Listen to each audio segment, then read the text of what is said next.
Hello, everyone, and welcome to another round of Superlights. It's once again a Tuesday night, an alternative Tuesday, and we are at Canada, the circuit Gilles Villeneuve in Montreal, and we were sort of thinking there might be some rain around. It seems to have dissipated. It might be a nice rain-free race tonight, which will be nice. And I am joined once again by Alex Foulkes. On cameras is Remco to Zeeuw today, by the way, instead of Fabian. I'm Toby Davis. Alex, are you looking forward to tonight's round?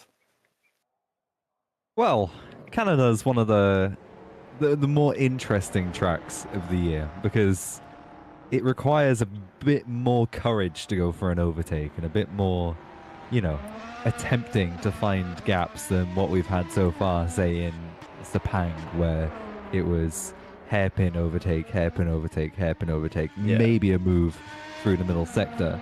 Whereas in Montreal, there's a bit more opportunities to overtake just because of the nature of the circuit. But it also means that there's less easy overtaking options. So we're going to see some good moves tonight, I would hope, and some very good racing, especially in this sector here. You've got this DRS zone into a chicane, into the final sort of hairpinny section. So I think there'll be good racing, hopefully. That's what I'm hoping to see. What we saw last time, yes, what was it, 11 DNFs we had last time in Sepang?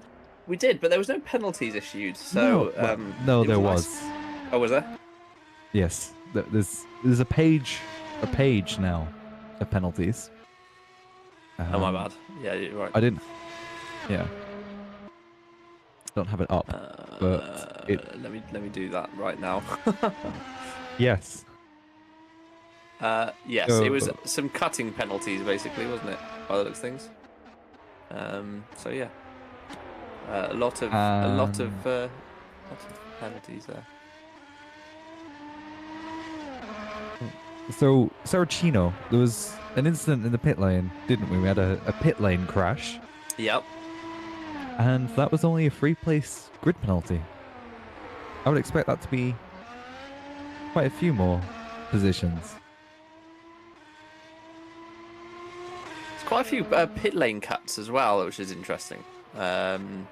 So I think that means that Luke Mitchell ends up on the podium as a result of that, to be fair. Aaron Vasquez is back after his 1 round gardening leave that he had to serve after leaving Optiminal and joining the PZZW team. So he is now back and topping the timesheets in practice. We're looking at Fuulkes setting a qualifying lap. He is out there along with everyone else in private qualifying. So although you can't see any other cars on the track, they are there virtually. So yeah, let's see how Fuulkes stacks up. He pops in a time and is 0.6 off the provisional pole set by Ruven Machida right now, which is interesting. Optiminal seemed to be very quick in this first set of qualifying laps. First and 6th with Jan Dragoon, the second car of the two. Here's Lucas Machulik in the PZZW, purple middle sector, good enough for 16th. And as we've got the first set of laps through, it's a second between the top 20, and this is a very short track as well, so we'll be seeing quite a lot of laps happening here. It's about a minute 12, minute 13 as shown by Ruven Machida. So there'll be enough laps here and plenty of time for those lap times to change. Apex as well looks quite strong, 3rd and 4th. They didn't have the greatest of outings last time. They might want to change that this time. Here's Sandeep Singh then on his 2nd lap already. Purple in the middle sector from 6th as he crosses the line. What can he do? He can improve to 5th, and that's what we're going to see quite a few drivers doing today. I suspect is going for 2 laps all at once on one stint. Here's Scott Mitchell-Marm, currently 14th through the final chicane. Not looking too bad in that 1st and 2nd sector, although not too tiny, and a slight tap on the wall at the exit there. Does improve to 10th, but not the final sector he wanted. No, indeed. Scott and Luke both driving, obviously, for King's Racing, and Luke showing very well last time out. Scott, on screen we just saw in P10 currently, showing quite well.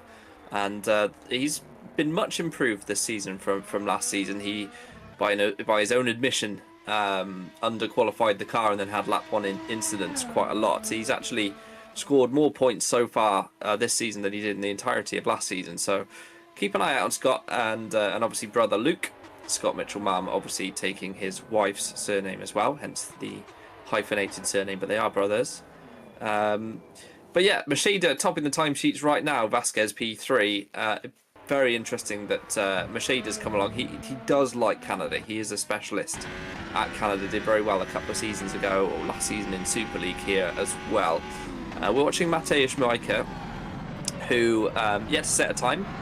He's got a couple of poles this season, hasn't he? And obviously he tangled with Alex Liu at Malaysia, but teammate Pavel Andrzejewski, if you weren't watching, did end up taking victory for Hyperion. So Majka yet to set a time, but is flying through that final chicane. Look at the way they take the curbs to these cars this year. You could not do that last year, and there's no chance. Crosses the line, P2, and 1/10 of a second behind Ruven. Yeah, a very comfortable lap there. The same can't be said for the other Hyperion car. Can't see it's Patrick Rojak down in 23rd, but look at the time difference. Down to 26th is a second, so this is going to be a very, very difficult qualifying as Pascal Polens carries himself through the one and only hairpin on the track. He's looking quite tidy in the first and second sectors. He's currently 6 tenths down on the best time as he hits the DRS zone and barrels towards the final chicane. Let's see what he can do for KV86 through those final corners, bouncing over those curbs. And I'm very impressed that the car doesn't unsettle there, but towards the line from 16th, does he improve at all? Yes, up a position and into the top 15 as Jasse Laatunen here, purple in the second sector. What can he do from 5th? It's good enough for 3rd and 1.5 tenths off Ruven Machede's best time. I believe that was Luke Mitchell moving up a couple of positions as well further back up to 8th as we cut to Oliver Taraz, who's had a very good first sector. And through the chicane, we'll see just how well he's done in that second sector. It looked quite tidy there, sending it all the way to the wall on exit, and it is looking good in that second sector. Overall, he's 0.05 of a second down on Ruven Machede, or in fact, the best sector times. So he could be looking to improve a couple of positions here, assuming that he gets this final sector done correctly. They've been up and down Apex, haven't they, this season so far? They've had good rounds and then they've had bad rounds subsequently. And they obviously were on for a 1-2 at Saudi Arabia until that drive-through penalty for speeding the pit lane. Taras moves up to P4, so this looks like it might be one of those competitive rounds for them, but they were nowhere at Bahrain and nowhere at Malaysia. So interesting that it's sort of yo-yos for that squad. Here's Scott Mitchell-Mann flying through the final chicane. He is on a pretty decent lap. This would be moving himself up the grid if he nailed the 7th for Scott. What a lap that is. Only 0.3 off pole. And I know it's the lap times are a bit compressed here. The corners aren't very long and there's a lot of it is quite straight. There's not actually that many corners at Montreal and it's quite a short lap, as you can see, but still that is a great lap from Scott by his standards. Lucas Matulik in the PZZW then, coming towards the line as well, goes P11. Actually, I think he was already there, wasn't he? So, Zsolt Schuks has done purple. Let's see what he can do in this final sector. But I want to keep an eye out for straight line speeds as well. We'll catch up with that in a second because you can do a few as... That is the end of the session for Schuks. Yeah. He's not going to get that back to the pits. It's even in Le Mans, I think that would be game over. They drag some absolute dogs back to the pits, don't they? And I'm looking forward to that in a few weeks' time in real life. But yeah, that is game over for Schuks. But yeah, Alex, you can run quite high downforce at this track and still get a competitive lap time. But you will be nowhere in the race, and it'd be interesting to see what people have done. Yeah, the straights aren't really that long here as we come to Victor Grano de Oro. I'd like to point out that Aaron Vasquez, in the meantime, moved himself up onto provisional pole ahead of Ruven Machede for PZZW. So a good lap found its sort of snuck through there as Ruven Machede not able to answer with a suboptimal first sector, a second down, so this lap won't be counting for anything. Mateusz Majka did improve on the last lap, not able to improve in his position, but was fastest in the final sector. And a bit of a comment on top speed. It doesn't seem like there's that many drivers running a high downforce setup. You maybe have Lukas Machulik, who has the lowest top speed out of anybody, of a 317 kilometers an hour through the speed trap, compared to everyone else running about 325 327-ish, as we have the driver's eye of Jasse Laatunen as he crosses the Sector 2 line and through the hairpin. A little bit of wheel spin on the exit as we head into the DRS zone and opens it almost immediately. 8th gear and 327 miles an hour into the pit lane. I thought he was going to go through the final corner, but I guess not. It seems that the drivers can reset quite early there. Just due to the nature of where the pit lane reset is, as Majka improving in the second sector, purple in the second sector through the final corner. It doesn't look tidy, but I'm sure it is as he crosses the line. Can he improve the first? Yes, he can. A 1:12.7, a tenth faster than Aaron Vasquez. That is entirely because he is launching his car over the curbs in that final chicane, and that sector is like the whole thing is only that chicane, if you like, and the straight. So yeah, he really committed to it, that one, and over a tenth faster than Vasquez. So a superb final sector for Micah, and he is very, very fast, isn't he? He's had a couple of poles this season as well, as has Aaron. This man, Sandeep Singh, I think it's fair to say, doesn't qualify as well as he races. Luke Mitchell as well in P5, showing that there's speed in that car as well. So it's an interesting one shaping up, isn't it? Yeah, there's a lot of drivers where you can't really count on their qualifying position. It's absolutely what happens in the race. Sandeep Singh especially has come out with some absolutely left field strategies in that Netrex car and has still come out quite successfully in the races. So he's definitely one to watch as Reuven Machedi improves in that first sector, holds on by a thread through the exit of the chicane there. I can't imagine that will be doing too great for his time as he hits the sausage curb on the inside. That didn't look too tidy of a second sector, and as he crosses the line, it almost certainly wasn't half a second down, and it proves that there's not much time to gain in the corners. There's not much time to be found, but there's plenty to lose. Absolutely, couldn't agree more. And I think what's really interesting for me is how this squad, and by squad I mean Optiminal, Kings, Hyperion, which they all work together, they're just absolutely monstering every curb. I mean, Vasquez is doing the same thing in that final sector. This could be pole position for Aaron as he comes across the start-finish line. And it's not. It's not. He does not take pole position. That was interesting. He might have invalidated that lap, Toby, because it hasn't come through on race view either. And where did he invalidate, though? Because he invalidated sector 3. So he must have taken too much curb. There must be a limit to what you can do through the final chicane. How interesting.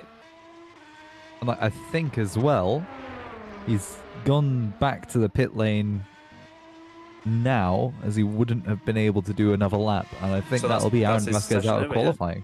Yeah, it is. And Macheda, we saw him pit, didn't we? He's going to be able to do another lap. And Micah, I think, is on the same rotation, if you like. He's on an out lap now. So, yeah, it's going to be one of those two, I would say, unless Latnan can do something. We can see Singh is actually purple in the middle sector, and overall will be up on the pole time. Let's see what he can do in the final sector as well. But let's see what he does through the chicane. See that squad. Then and he's hit the wall as well on the outside. Unfortunately, unable to finish the lap quite how he wants. He does improve up to P7, usurps Scott Mitchell-Mann, but that squad, the Netrex, Apex, PZZW squad, unable to do what Micah is doing in that final chicane. And yes, Latnan finishes his lap. Here is Micah. He's lost a 10th in the middle sector, but he does currently sit on provisional pole, so this will be a full send in the chicane. He's got nothing to lose now. 10 seconds left of qualifying. Through it he goes. That looked beautiful, to be fair. And he comes towards the start-finish line. Can he improve his time? I don't think so. No, he lost 4/10 somehow. Maybe a bad exit through the from the hairpin as well.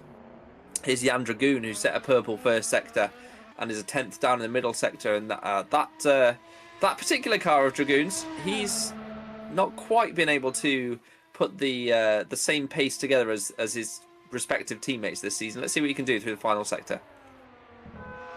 Yeah, he's bouncing across that inside curve. I don't think that was too intended. But the remarkable thing I think about the setup that the Hyperion, the group as a whole, is just how comfortable it is over those curbs. Here's Reuven Machedi, though. 1-2 watch, hits the wall on the exit, and that will be his qualifying coming to a close. Oliver Taras is out on track and improving. Wow, look at that second sector. Let's see what we can do for this final set of corners. A bit slidey on the exit, but towards the line from 6th. Can he improve at all? Up to 4th for Oliver Terras. And that might just be qualifying over. Victor Grano de Oro wasn't able to improve on that lap. Pascal Plen snuck into 12th right at the last minute. And there's Matusz Majko without a wheel. So I imagine the final corner didn't go too great for him. He pushed for a second flying lap, didn't he, on that lap? And I think he fully sent it, but takes pole position nevertheless by exactly a 10th, but over a 10th somehow. It's the rounding error in game. Ruven Machida P3, and returning to the series. He has always had pace and just needs to finish some races. Oliver Terras and Lattinen, the Apex duo, improving from last round. They're 4th and 5th this time around. Luke Mitchell P6, Sandeep Singh 7th. Scott Mitchell-Mann will be happy in P8. Jolt Schucks, we saw he potentially could have fought for pole today, but binned it. P9, and Jan Dragoon rounding out the top 10 for Optiminal. 11th goes to Luis Mesa with Pascal Paulens in 12th. Giuseppe Saracino in 13th with Jorge Marquinez in 14th. Harry Smith 15th. Lucas Matulik in the other PZZW with the first of the drivers who can openly choose any tyre for the whole race. They have to do 2 different sets. We'll run through that in a sec. Mirko Lucchini in 17th. Victor Grano de Oro in 18th. Patrick Hanko 19th. He was on the road podium last time round. P19 for him today. And Fabrizio Gobbi in 20th for Stacks.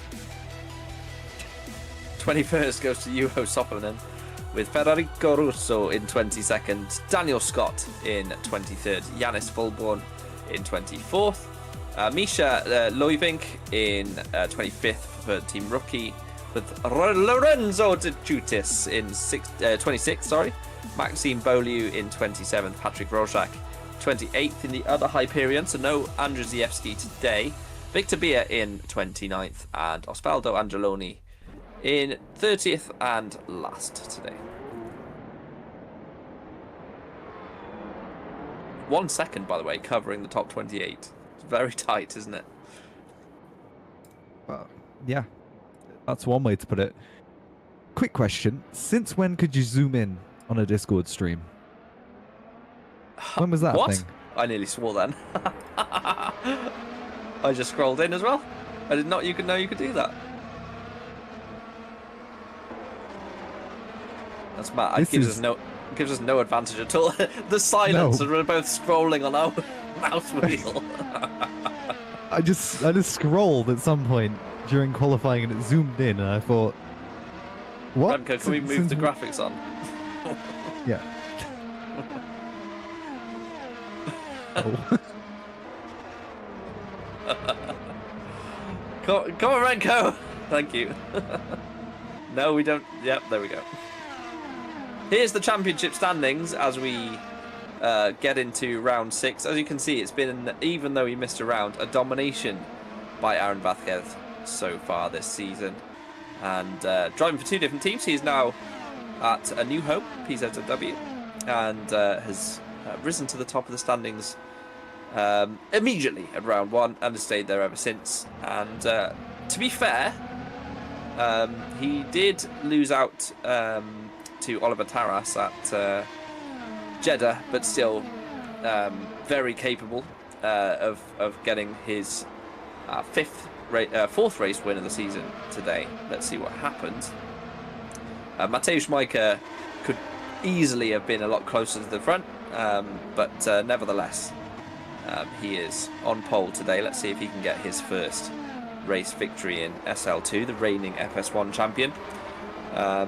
Let's see what happens today. We got the team standings as well, Remco. He doesn't. I'll tell you what they are. Currently, Hyperion are leading the teams championship from Apex. They're on 115 versus 103. Netrex are 3rd with 95. Optiminal 4th with 91. The vast majority of those points scored by Aaron Vázquez, of course. Of course.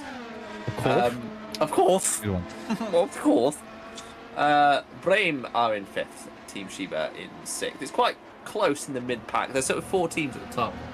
I suspect PZZW with Vasquez now in that team, as that is a big old crash, will move up the standings as the season goes on. But for now, they are down in P8 in the Teams Championships. We should probably, before we talk nonsense, talk about the driver changes for this round, which there are a few. I mentioned a couple in qualifying. Rojak deputising for Andrzejewski at Hyperion is one I know about. We also have the other PZZW. They have a name. They do. Matulik is driving for that squad today. Loivink as well, Rookie Monsters. We've lost Robin Merling from that squad, I believe. I don't know if that's permanently or no, but I think so. I think You've got Giannis Volbon for KV86. Yeah, but he was there last time, wasn't he? Yeah, but yes. like he's still replacing the main driver. Is that a permanent thing? No. He's only on for a couple of races, I think. Fair. I think that's it, you know.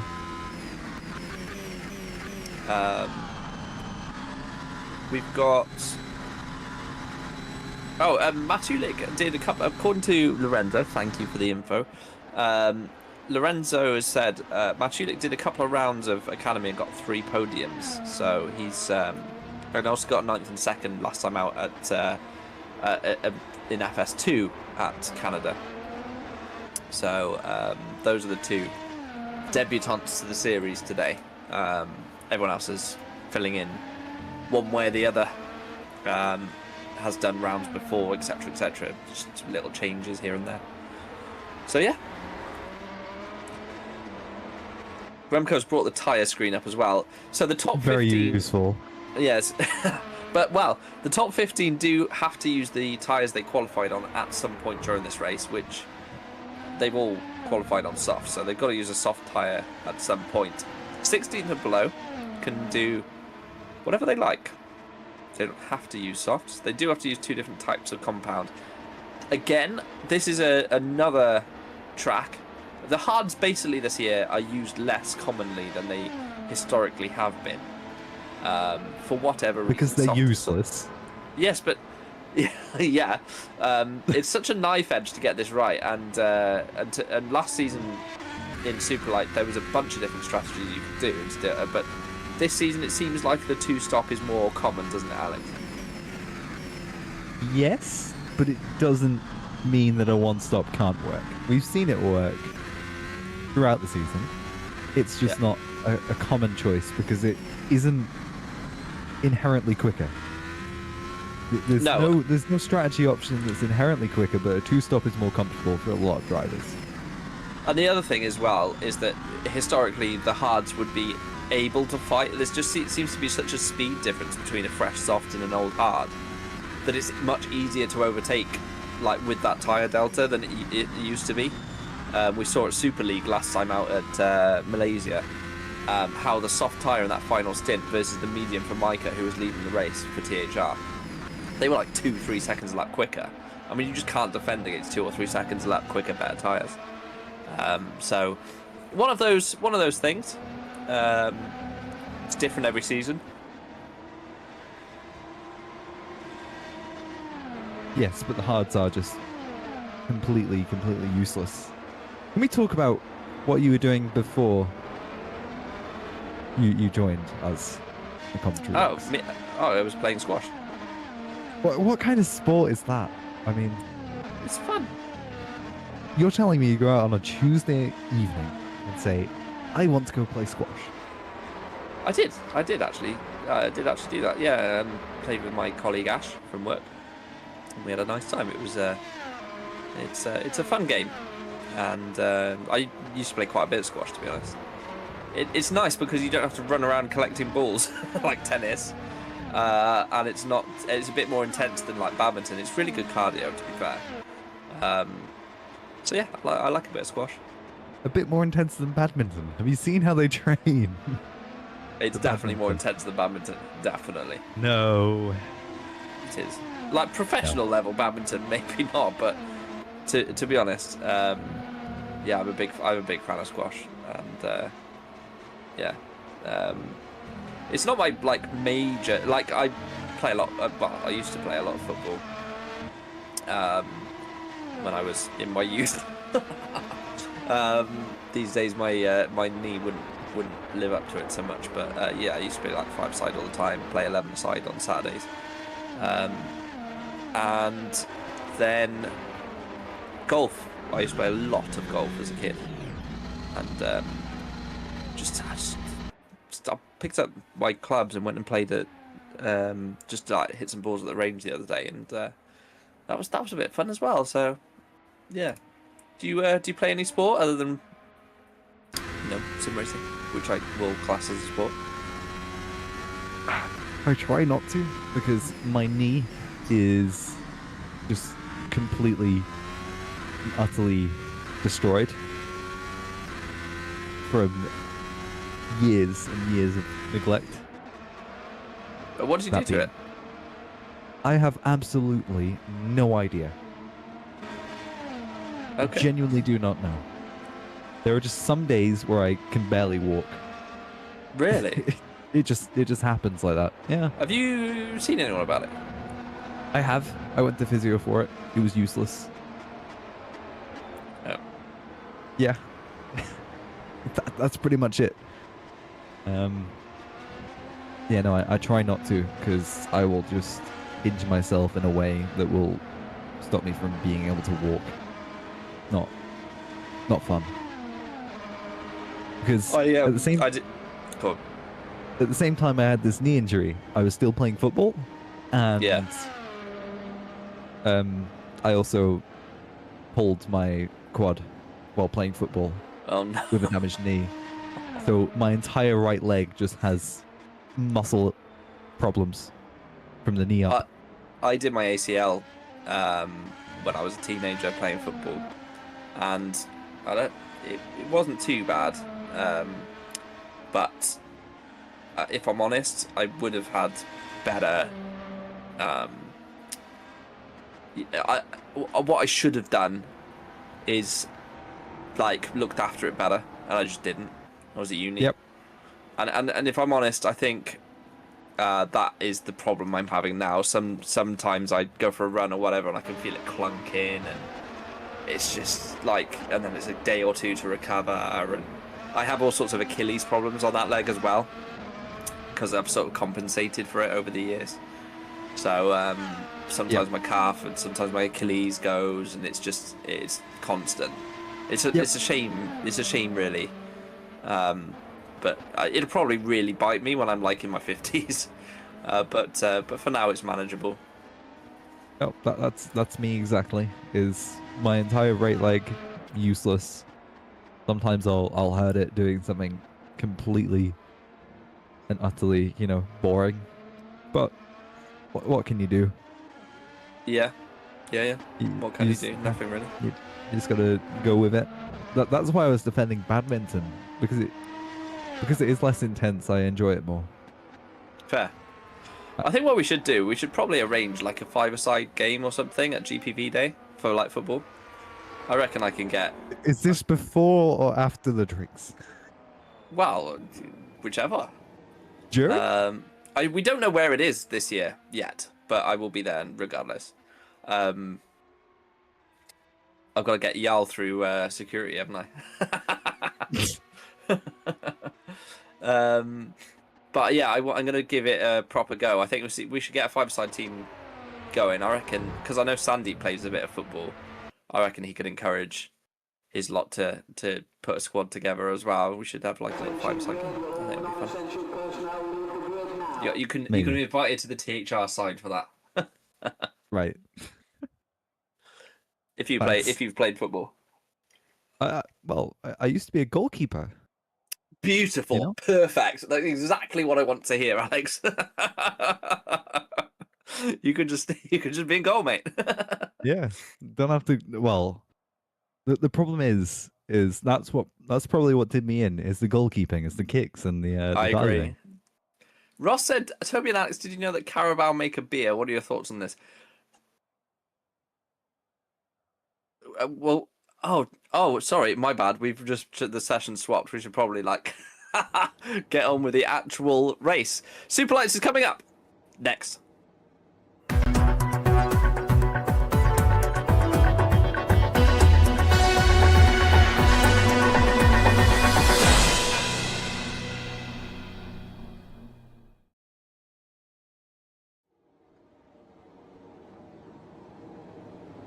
Even for us, that was bad.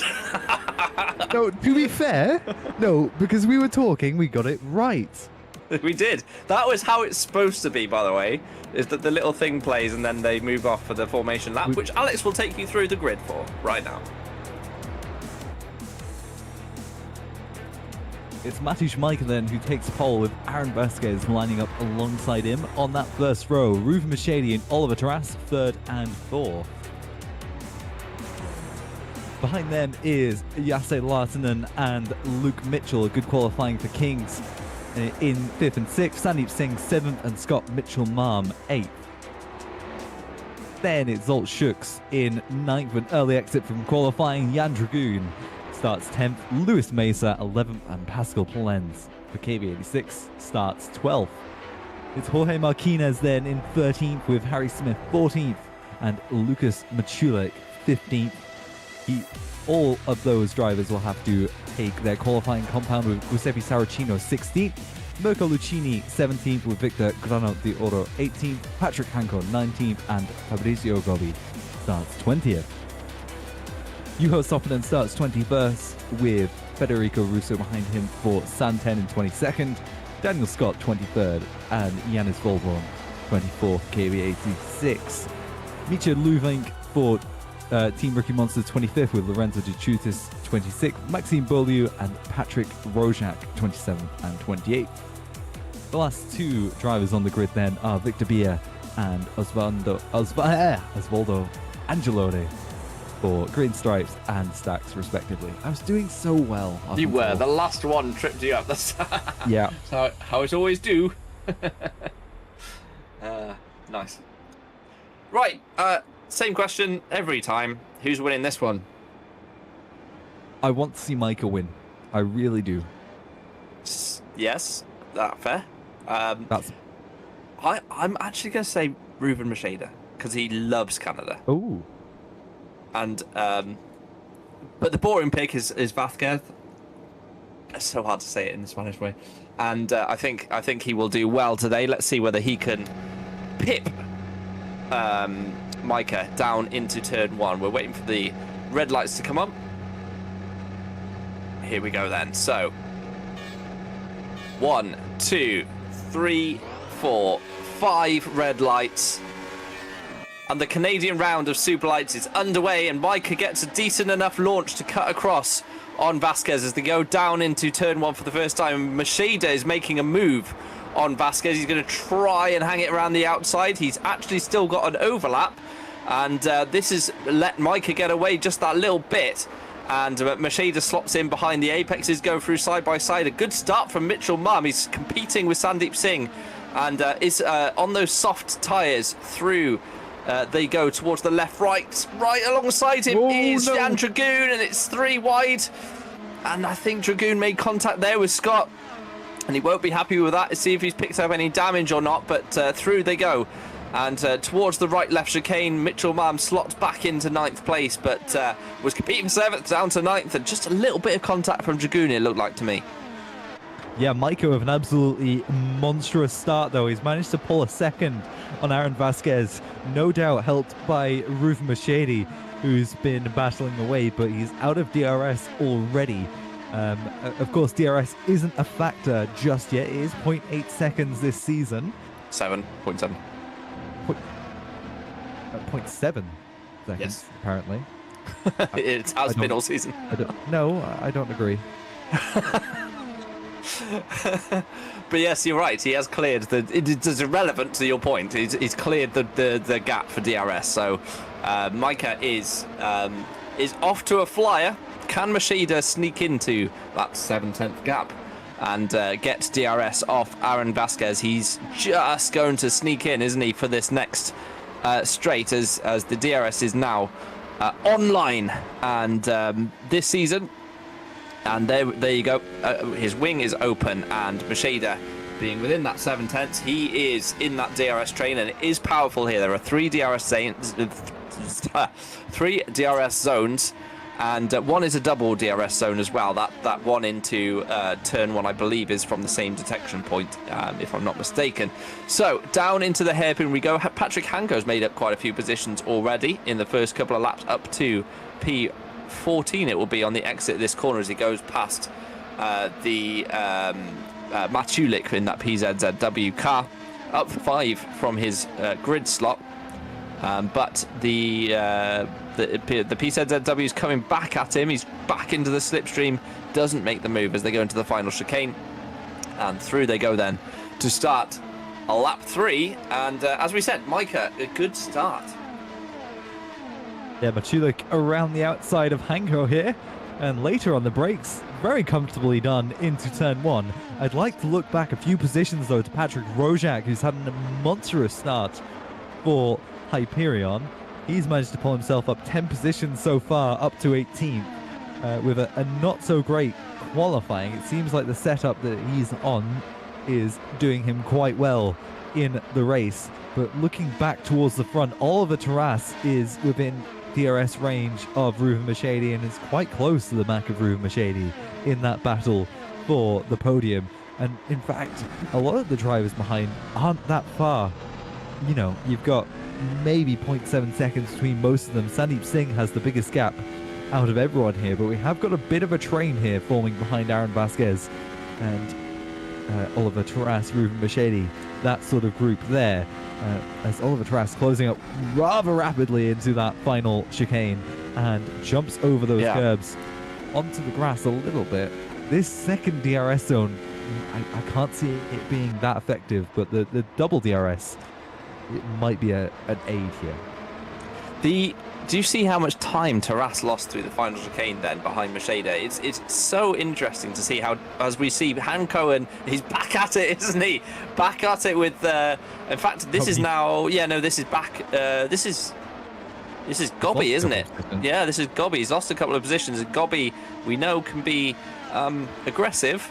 Let's put it that way, and he fights his way through, and Hanko is swerving around behind him. I'd like to see how this one plays out, because Gobby really doesn't take any prisoners, does he? As we fly down the back straight and through, then will come Rojak as well, fighting away with Hanko. It looks like he's going to sweep around the outside. Hanko's giving him very little room. On the curb goes Rojak. I think Hanko's been wound up by Gobby a little bit here. You can just see little bits of body language from his driving potentially showing that, as Rojak dives on the sort of switchback, if you like. And Hanko, has he got DRS off Gobby? I don't think he does, look. So Rojak should make this fairly easy into the final chicane. Through he goes, moves up into P17, and it's been a bad couple of laps for Hanko. After a good start, he's lost almost all the positions he gained. Yeah, Hanko has sort of shot himself in the foot a little bit there. And that battle with Gobby left him vulnerable to the Hyperion of Rojak. If we got to Luke Mitchell, the positions up the top haven't changed at all, but it shows just how close all of these drivers are. In fact, Aaron Vasquez hasn't really changed or fallen further behind of Matusz Majka, as Luke Mitchell and Scott Mitchell-Marm, the two Kings Racing cars, seem to be the only cars in the top 15, with the exception of Pascal Polenz on the soft compound of tyre. There's a few hard runners further back, but the main consensus seems to be medium tyres, which I think it's going to be a medium soft for a lot of these drivers. In fact, the Kings as well, I'd expect them to be going soft, medium soft, something along those lines.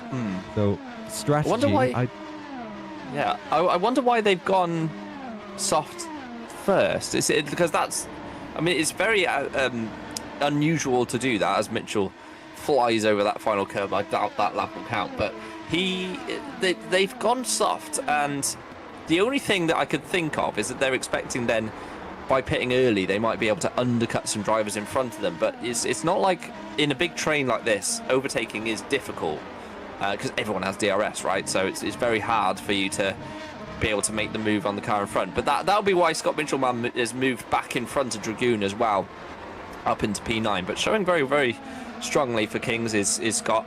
I know I keep saying that, but if you haven't seen his season last season, have a little look at his results.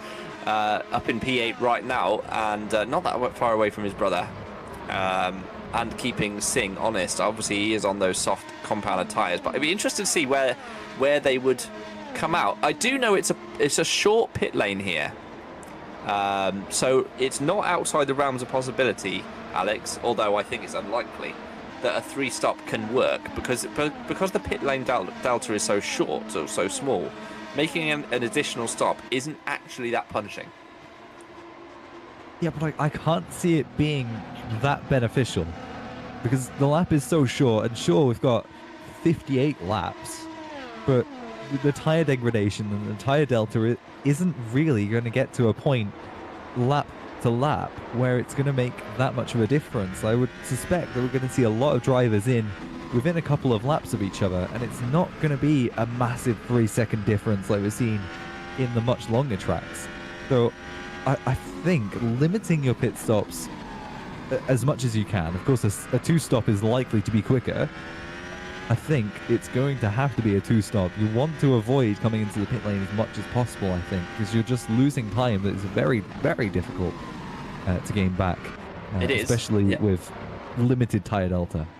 It is, yeah, I agree. But let's say if you're on a fresh set of softs, as Macheda is now making a move on Vasquez, who's been forced to go defensive. Vasquez was very close to being inside Micah's DRS that time around and isn't going to be, is he? Look.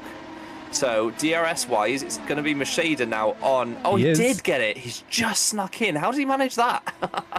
That was... It looked for all the world like he was outside of DRS, but of course the detection point is a long way before the hairpin, isn't it? So through they go then, and Micah is going to be under threat shortly, isn't he, from Vasquez? He did clear that DRS gap, but he's an absolute robot, is Vasquez, in terms of his consistency. He's really, really good at it, and the thing that's made him so good this season is the lack of micro mistakes. He doesn't make them. He doesn't make those little errors where you lose half a tenth here, a tenth there. And that's one of the reasons he's able to be so competitive and keep his tyres in check for so long, because he's not locking them up. He's not, sliding the car around. He just doesn't do it. If you watch the attitude of his car, it's completely clean all the time. Very impressive.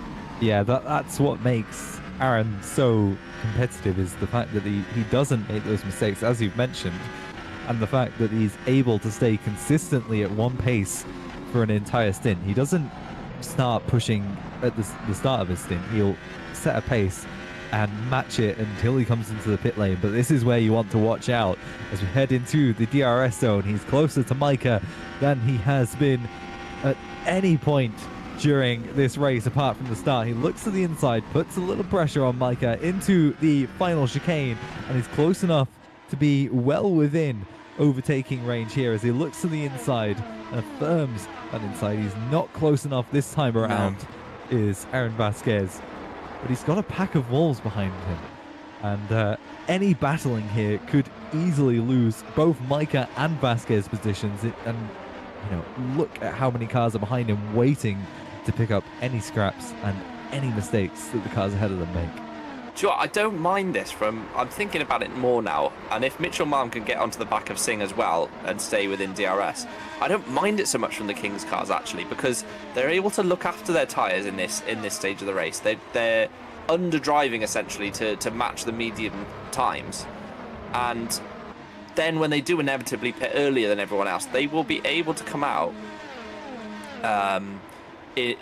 essentially like with a big undercut whilst everyone's lapping on old mediums, trying to get that medium further into the race so they don't lose tyre delta later on the softs. It could work, actually, if they go for a long medium stint and then sit there in front of the cars, and potentially they could even block them, as Vasquez once again shows his nose, but that's more a case of trying to put Micah off.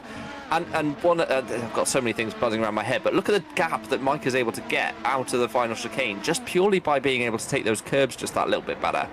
It's happening every lap, and Vasquez, we watched him on board through that final chicane. He just lost a couple of car lengths, and it's working really well for Micah in terms of keeping him ahead as they head towards turn 1 each lap. It's fascinating to watch. It's going to be a slow burner, this race. It's a bit like Malaysia, isn't it? It's going to be a slow burner, and it's going to be one of those things where I think all the drama is going to happen 10 laps from the end.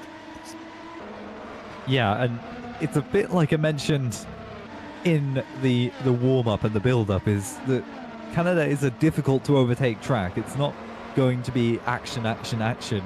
It is going to be laps like this of sitting behind and choosing your moment rather than trying to go for a move that isn't perfect, isn't always going to work, as Juho Soppanen sends one down the inside of, I think that's Grana de Oro. Yes, Victor Grana de Oro for, ooh, there's Aaron Vasquez going for the lead before the final chicane, and that's good for Aaron's race as he can now start to try and pull away. That came a little bit out of nowhere. He must have just caught the DRS and slipstream perfectly, maybe used a bit of his overtake button, and was able to get past Micah. And now for Micah, it's just about staying with him. And in fact, for just about everyone, they need Micah to stay with him, as Victor Grana de Oro is falling down the order with yellow in sector 3. Something must have happened with that battle down there. And yeah, he's missing a Daniel Scott's out as well. I don't know. We've not seen that, have we? So potentially there's some. What have we missed actually? Is there a couple of DNFs that we've missed? Here's what's happened to Grana de Oro then, coming into the final chicane. Is it all by himself? Oh, too much speed. Yeah. Oh, it's just stopped in the wall. To be honest, it's a good job that he was a little bit further down the pack at that point. Here's what happened to Dan Scott then. This looks like lap 1. Going through the chicane. Car's off in front of him. Oh no. That's teammates, isn't it? Unfortunately, that's Luvink, isn't it? He's hit. And Luvink did nothing wrong here. He just innocent bystander. Oh, he's been hit. So Luvink's been hit by the other PZZW, and sadly, I mean, this is kind of what happens, isn't it, with people new to the series or whatever. So Luvink's checked. He's been hit by the other PZZW of Machulik, right? And as a result, has been piled into his teammate. So I do have to feel bad for him because he just sort of got pushed around there. It was wrong place, wrong time for Luvink there. So yeah, a lot of incidents wind down to that, but that must have been what happened on the first lap, involving quite a few cars. We had 5 cars come into the pit lane. Yeah. Presumably to put on a wing or repair a little bit of damage. And Micah has been able to stay within the range of... Yes, yeah, because he was less than 7 tenths in the detection as that rear wing does open, and towards the final couple of corners he might be able to gain a bit of time on Vasquez. And I think this is going to be a yo-yo effect. Just look through that final couple of corners. He does gain a 10th on track. But how much of that was along the straight? Not much, I'll be honest. And that wasn't even Micah's best effort at that chicane. That is going to be critical to Micah's race. If Vasquez gets outside DRS, he'll run away with this. We've seen it before. If Micah wants to win this race, he needs to stay within DRS and do something different at the pit stops. That's his only chance. Because we know what Vasquez is, just a metronome, isn't he? And it's he'll be in Super League next season. I have no doubt about that. If he sticks around, of course. But yeah, he'll be in Super League next season. He didn't actually do that well this season so far in Super League itself. And let's see whether he's in. Is he inside the detection? I don't think Micah's going to be inside the detection, is he? No, I don't think he was. He was. It doesn't matter. Super deep. Super deep. I think Mercedes going to do him here. Yeah, no DRS. So this would be sensible, in my opinion, for Mercedes to now as Micah is losing a lot of battery. Mercedes is going to be overtaken here by Taras, and it's all change at the front of the field then. All change. You can tell we're getting into the action phase of the stint now.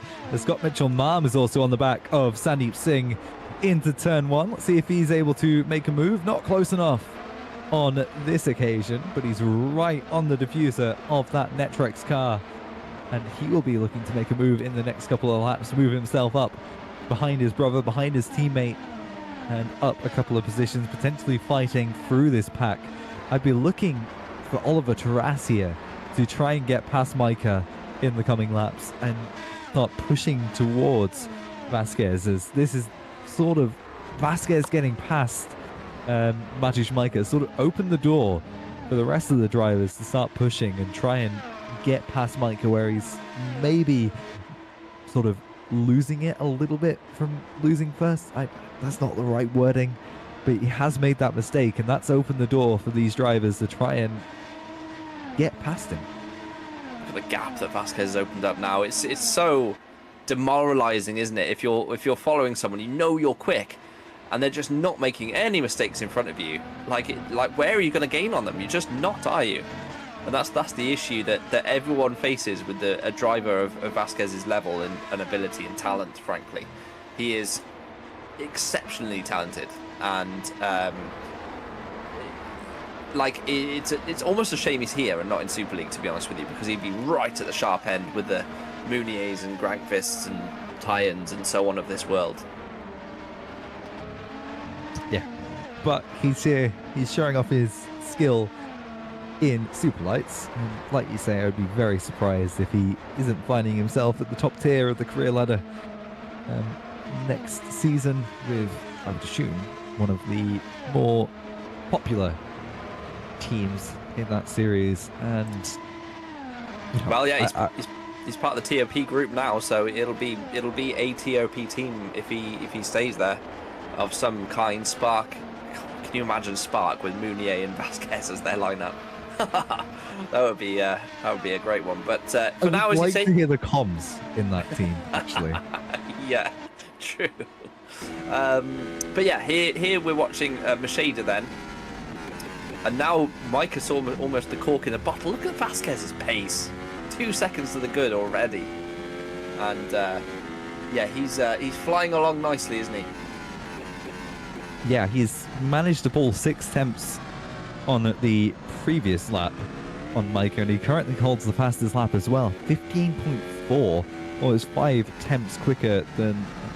That's not quite true. Lewis Mesa has a similar time, 2 temps quicker than the next best race lap.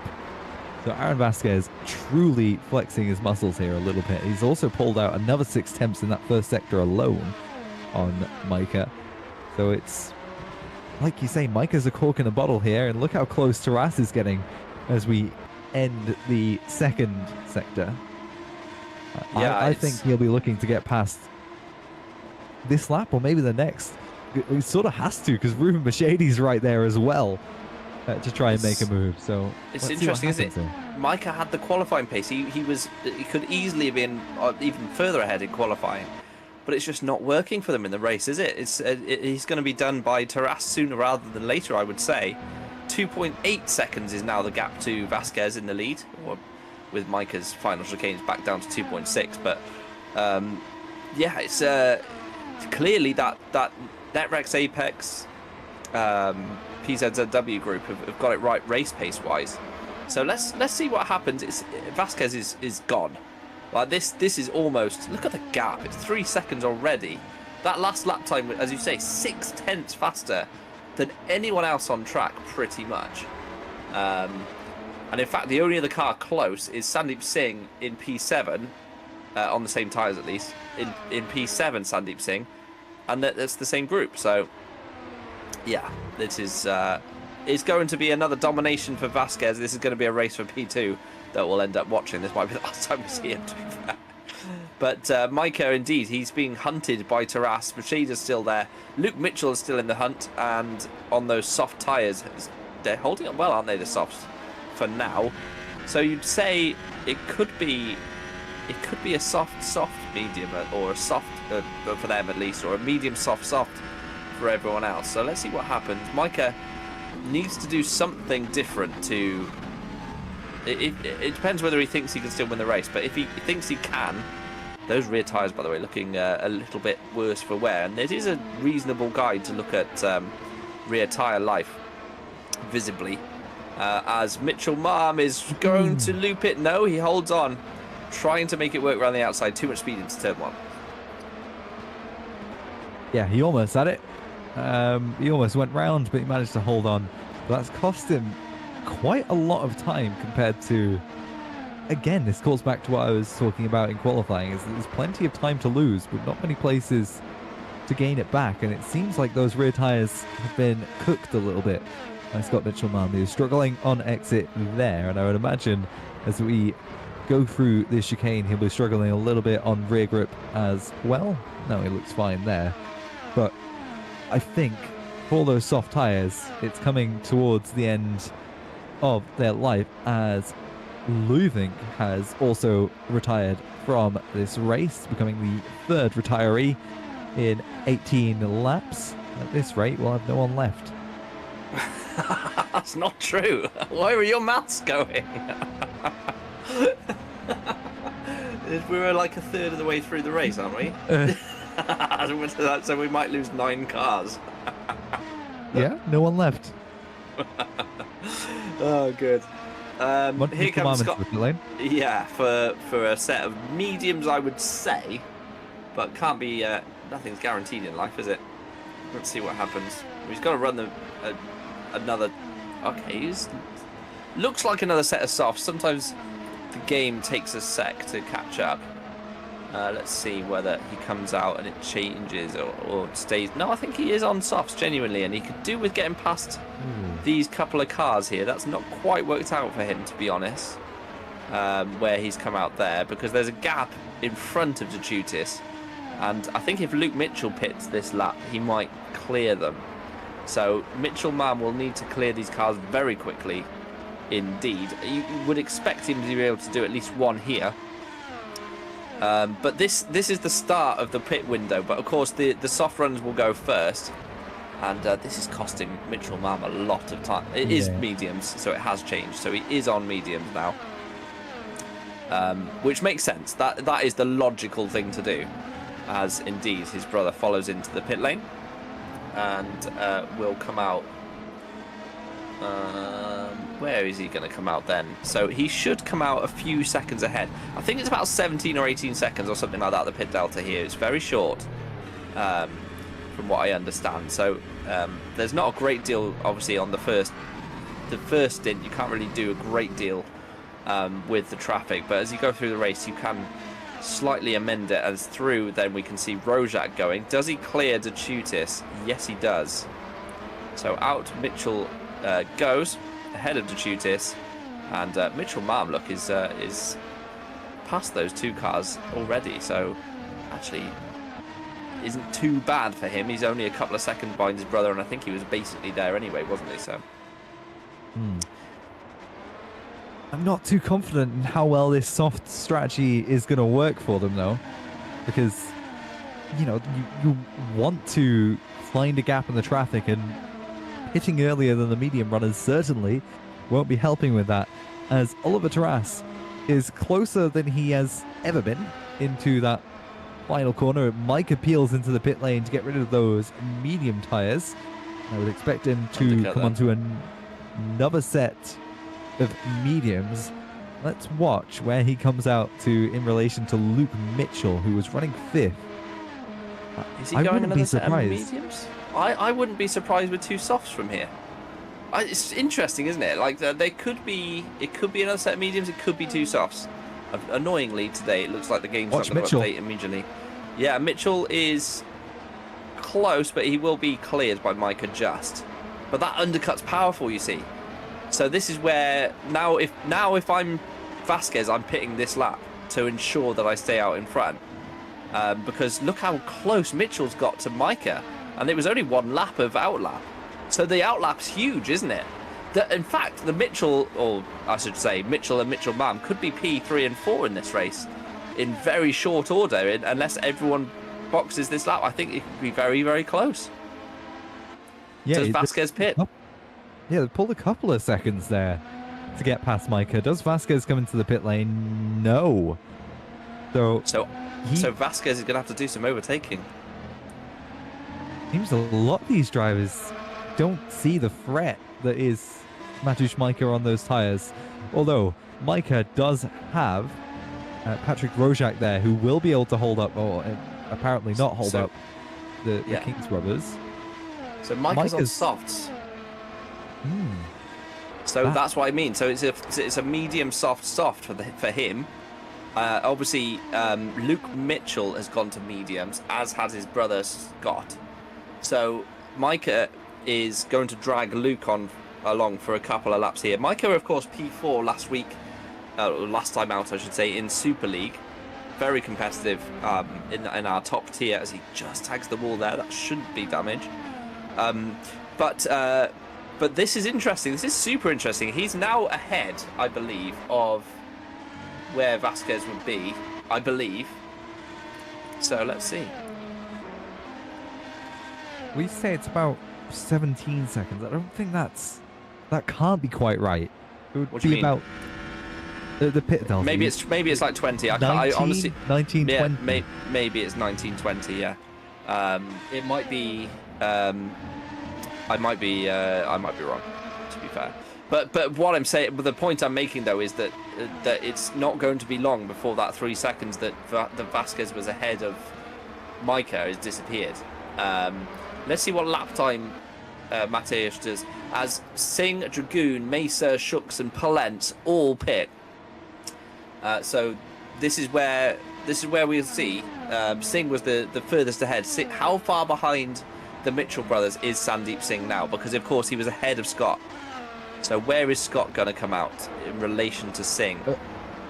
A number of seconds. Yeah. So like 3 seconds. 2 seconds ahead, and he was behind him. So it's a 3 second undercut in 3 laps for Mitchell Marm, and I think Scott wouldn't mind me saying that Sandeep's probably a little quicker than him generally as well. So yeah, it's powerful. It's a second a lap, isn't it? So now it's been 2 laps. This will be neck and neck. If Vasquez pits this lap, it'll be neck and neck between Micah and himself, and he's not. Yeah, he is not pitting. Micah's gained about 8 tenths a lap. So with the assumed pit delta of that can't be right, because Micah was only 3.5 seconds behind Vasquez. I would dare to venture and say that it's about 22 seconds in the pit lane. Am I just wrong? Am I just flat out wrong? You could. Well, let's see what happens when Vasquez pits. I was under the impression that it was. Oh my goodness! You can't pit from the right-hand side. You have to be on the left. You can't make a move and then pit. That was crazy from Patrick Hanko, and nearly completely destroyed poor Lewis Mesa. Was it Mesa? I think it was Mesa. Yeah. Can I watch that again? Because that was ludicrous. I think you have to be to the good side of the pit line as well on pit entry. Can we watch that? Yeah, here we go. So, what's going on here then? So he's defended. What's he done? He's dive bombed him. That's not going to be a legal pit entry, I'm sure of it. I'm pretty confident you can't do that. I mean, it's bonkers driving. I would never put my car in that position. There we go. He's done it anyway, so let's see what happens. So, craziness. Machete and Lartanen into the pit lane. Yeah, so now we're going to see whether... Okay, now we're going to see how wrong I am. Quite wrong.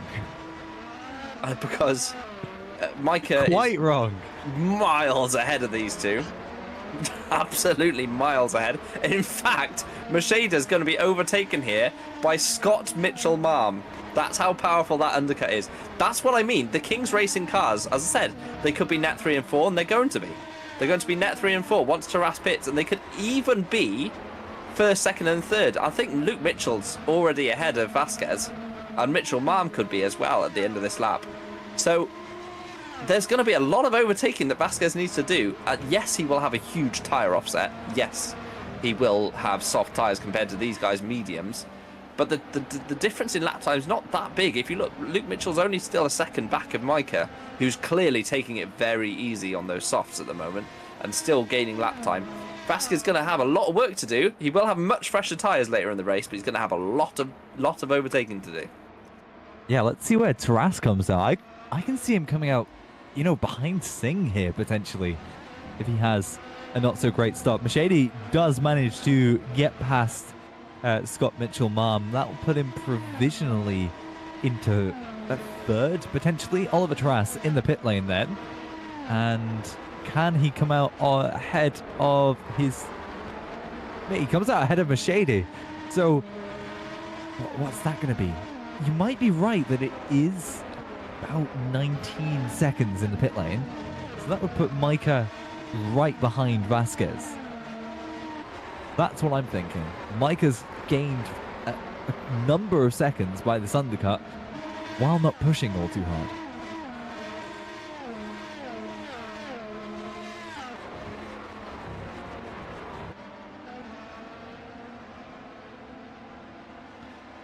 Anyway, Aaron Vasquez then. Will he come into the pit lane this lap? Yes, he does. I muted. Is it possible, do you think, that Vasquez could be... I mean, until he pitted, I would have said possible. He's surely two-stopping from here. But if he'd have carried on even further, was it inside the round's possibility he was one-stopping? He's not going to get the softs to the end from here, for sure. Like, there's no... Like, you might be able to physically, but it's going to be super slow. So it's still a two-stop. Now, he's going to be cleared by at least... Or is he? No, he is. Is he going to be cleared by Mitchell? No, he's ahead of Micah. He's ahead of Micah. I am confused. I am thoroughly confused. So Vasquez somehow stayed ahead of... It was 3 seconds, right? And Micah was lapping a good 7 or 8 tenths a lap quicker. Or maybe he just didn't get enough time. Or Micah was slow in the actual pit phase. Like he had a slow pit entry or something and lost a couple of seconds. That's the only other reasonable explanation. I was sure that Micah would come out ahead. Well, Micah just wasn't pushing enough on the softs. But this has caused a bit of a compression see, this is what I mean, because Micah was 19 seconds back, and that's why I thought it was a 17 or 18 second pit delta. And it should be. But I think Micah somehow lost time in the pits.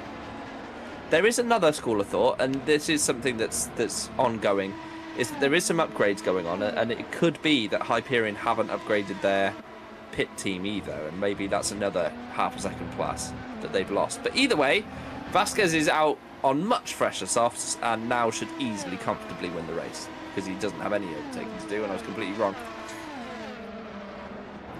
Pit delta is 19 seconds according to Maggio. Fair enough. You might be right about that, Toby. Hyperion has an unupgraded pit crew, and PZW is on their second upgrade, so I think it might have cost them, but I also think Vasquez had enough raw pace to just keep ahead of Micah there. But they were like, the gap was like 8 tenths, 9 tenths. I was watching it, you know, per lap for like 5 laps. So it should have easily been the case that Micah cleared him. So I think Vasquez is probably practiced that pit entry and just... apparently Mark 1 to Mark 2 pit upgrade is 1 second, so there's a second. It's a second? Wow. So there we go. That's why. Yep. Still, though, Micah is P2. Taras on fresher tyres. Machada on fresher tyres. It's still an interesting battle for P2. But unfortunately... What's happened to Taras for him to be 2 seconds back on Micah? He wasn't that far back on Micah, so...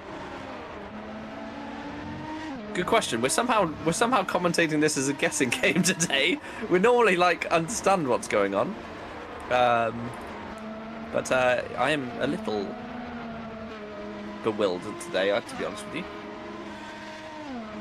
you. I'm struggling to understand what's going on here because, well, obviously Vasquez has some incredible raw pace and is displaying that at the minute. He's managed to pull a second on Vasquez, on Micah in the last couple of laps alone.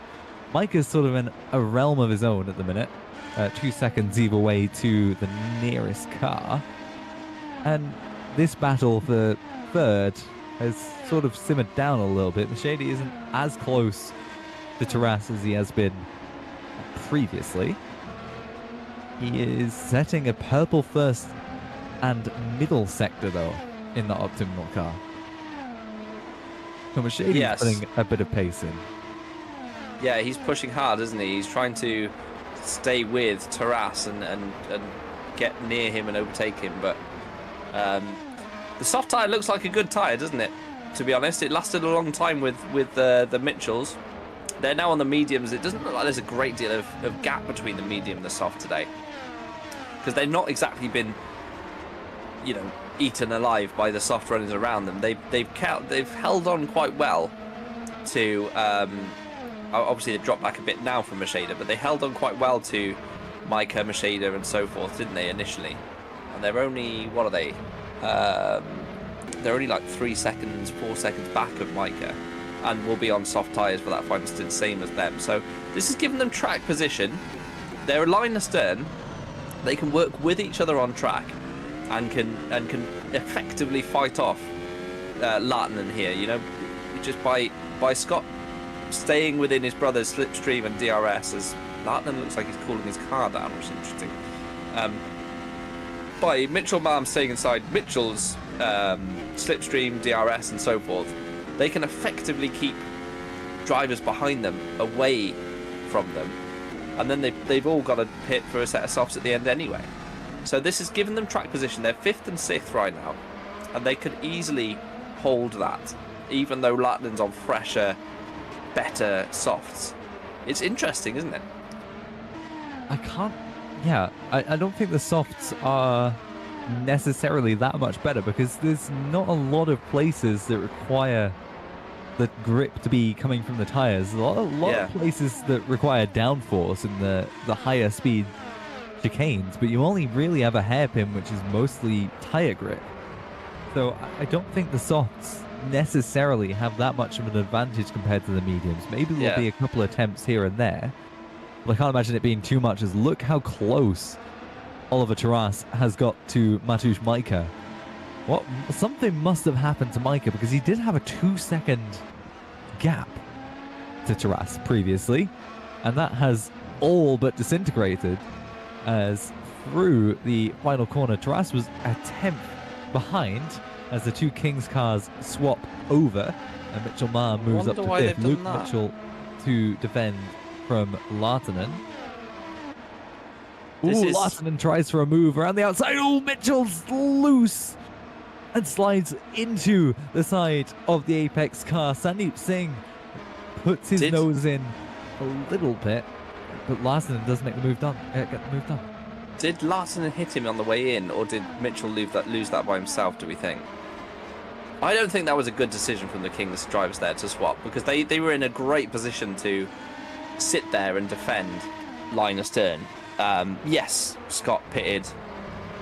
Well, no, Scott pitted first, didn't he? Yeah. So, yeah, I mean, obviously they decided to do it, but that's, I wouldn't have said that made the most sense. As here we go then. So we've got Taras in a sandwich between Macheda and Micah here then, and Taras is much closer to Micah this lap, and that undercut that Micah did to try to potentially get Vasquez has not worked, and Taras goes sweeping past, and we'll have DRS again for good measure as well as they head down towards turn 1, it being a double DRS zone. Micah's staying with him though, isn't he? He's using the push to pass button, but yeah, not going to work there for Micah, and he loses that position and drops to P3 as we head back the other Hyperion of Patrick Rojak and he's moving his way past Lorenzo De Chutis, who pits, and up into P16. So yeah, it's this interesting old battle at the front, isn't it? Yeah, Taras has found a bit of pace here, it would seem, and has gained the confidence to start pushing towards Micah, get past, and has got past Micah, and will now try and catch up to Taras, or to Vasquez. So I think either Micah has lost out a little bit of pace, made a mistake somewhere, or he's just not able to hold on to the tyres, or hasn't been able to hold on to the tyres.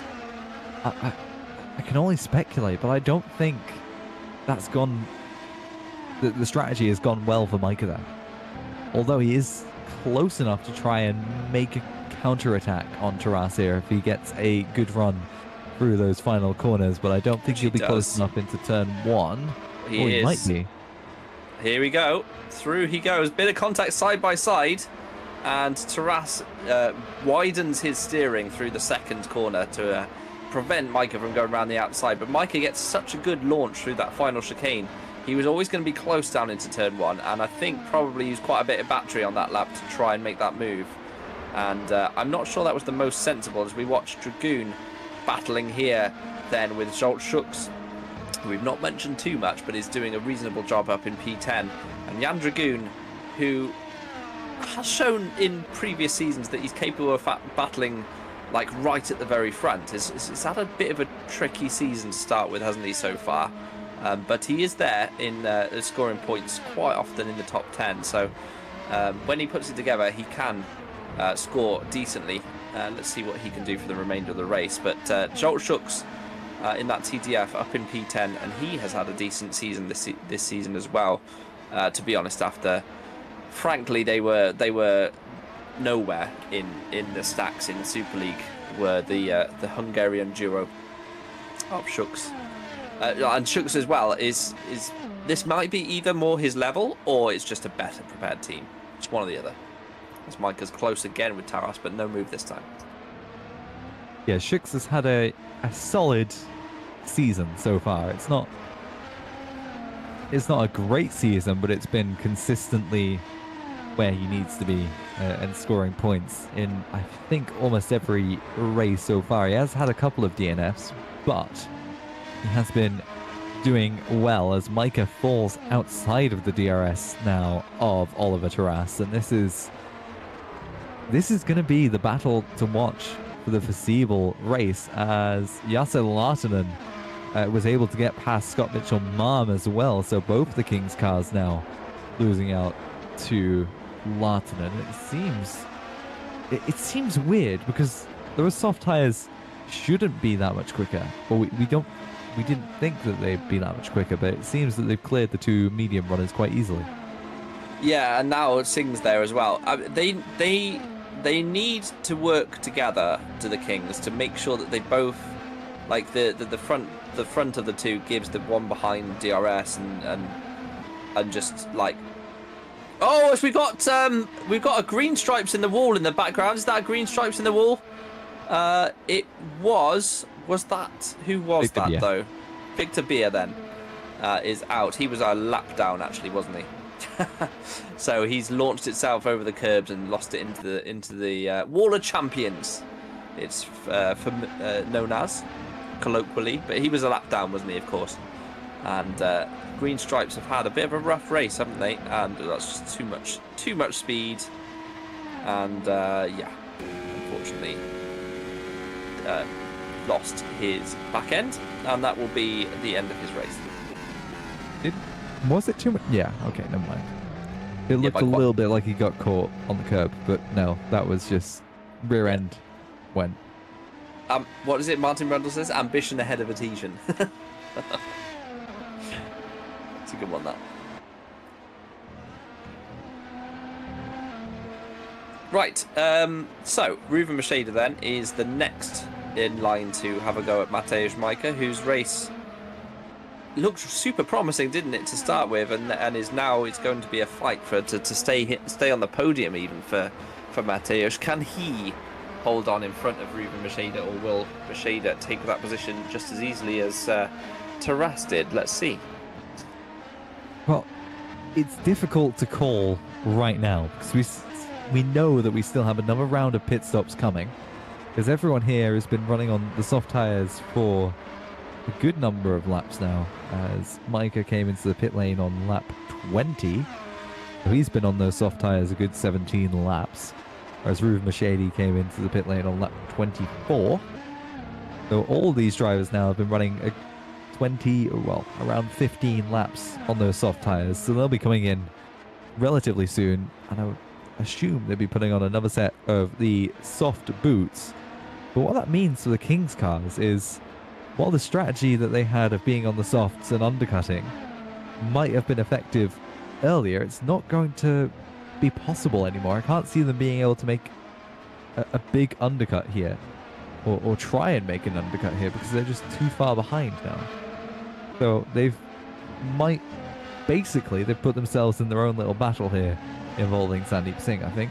And this is the track position that they're going to have to hold on to for the rest of the race. Whereas at the front, I'd expect a couple of laps of variation in the strategy, or that's what I hope to see, as Patrick Rojak moves himself up into the points ahead of Fabrizio Gobbi. And Rojak has been quietly having a great race. I think he's up now 10 positions, if not more. Up 13 positions. And to be honest with you, all he can be expected to do is score points, as someone has binned it. And is that Saracino? It is. Yeah. Saracino has lost it in the first couple of corners. I saw some debris, there's a wheel and a piece of suspension. Let's see what actually happened to Giuseppe Saracino for Shiba then. Through that first couple of corners, he just lost it under power. It's looking distinctly second hand. That is, what is that, a concentration loss, would you say? Fairly mundane. He expected it. Yeah. It was fairly mundane, like the way he sort of just lazily, didn't really correct it. Strange. Odd looking one. And Singh then has pitted, which I find a little odd. What's he going to do for the last couple of laps then? Is he going to go on to mediums, or is he going to run a set of softs for 19 laps? I would assume softs, because they will do that. I assume he's doing this as an undercut on the brothers of the Kings there. And I wonder if the crossover has sort of started to happen then from those mediums versus the softs, as Singh has got some smoke coming out of his car as well, so obviously running a little tighter than he would perhaps like on the old cooling. It is quite hot today comparatively to what it has been in Montreal. It's 27, 28, 29 degrees or something like that. The weather is obviously taken live here. It's always taken, in terms of precipitation, it's always taken live, but the temperatures are taken live here because it is daytime. So yeah, it's interesting one that he's pitted early there. He's now going to be stuck at least for, well, actually look at the difference in grip between Rojak's old softs and Singh's fresh ones. I was going to say he's going to be held up. He just steamed up the back of him. Mitchell Malm then reacts. I think Singh will clear him though. The gap was a second. He's just had a huge benefit of DRS on that straight, and I think Mitchell Malm is going to be in trouble here from Sandeep Singh because of the nature of that overtake. Wow, it's going to be super tight, isn't it? Let's see whether Mitchell Malm comes out ahead or not. Through we go, and indeed Singh just gets him, and that is purely that undercut working, and this is going to mean that Singh gets ahead of Mitchell as well. Luke Mitchell might be better off here, staying out a couple of laps, because there's a huge gap behind. There's a huge gap behind Rojak. Look, 10 seconds to Schultz. So Mitchell might be better off holding on here for at least a couple more laps and having a better go at it later on, because 2 laps of fresher tyres versus Singh is not going to be enough, I don't think, for him to be able to make that work. He's on mediums. He could stay out a couple more laps. I reckon he'll pit, but we'll see what happens. I agree with you. He should have stayed out a little bit longer. And this is going to put him in a bit of traffic the moment he leaves, if not alongside his teammate, which is just He'll going be behind to... him. Yeah. It's going to hurt both of them here.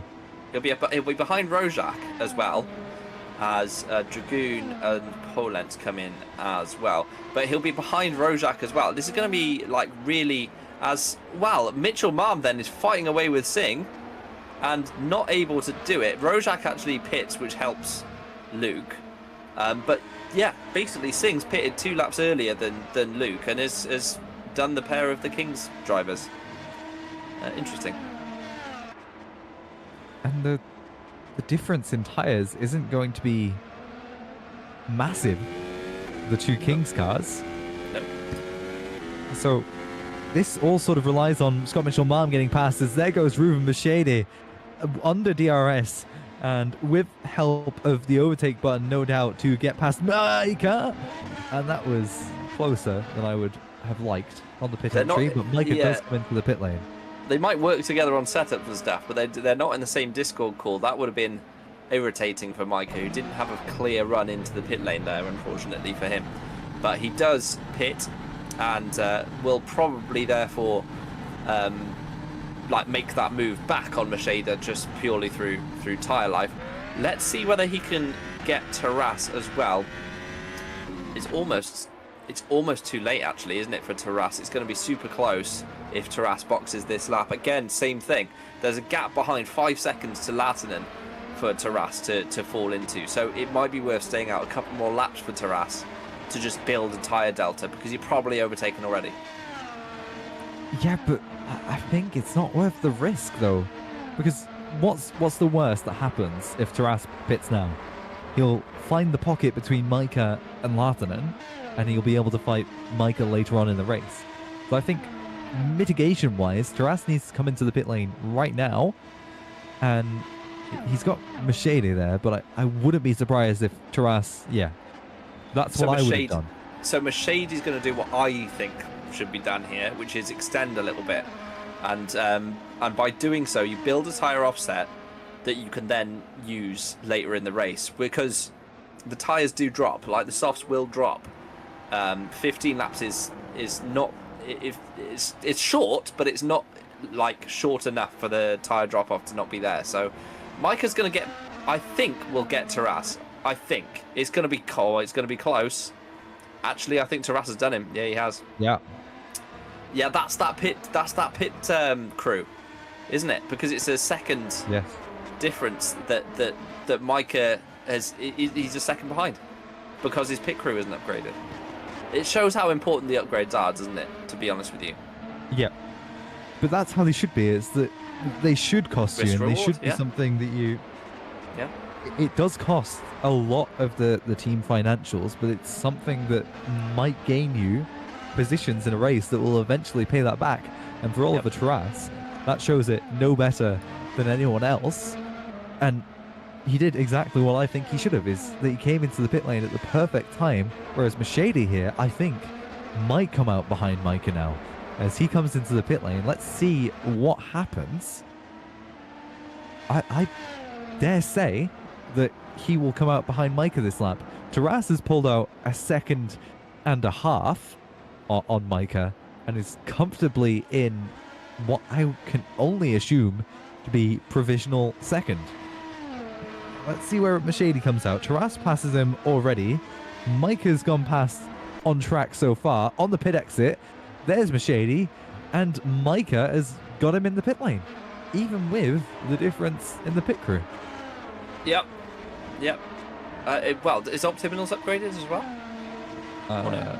Let me fact check that.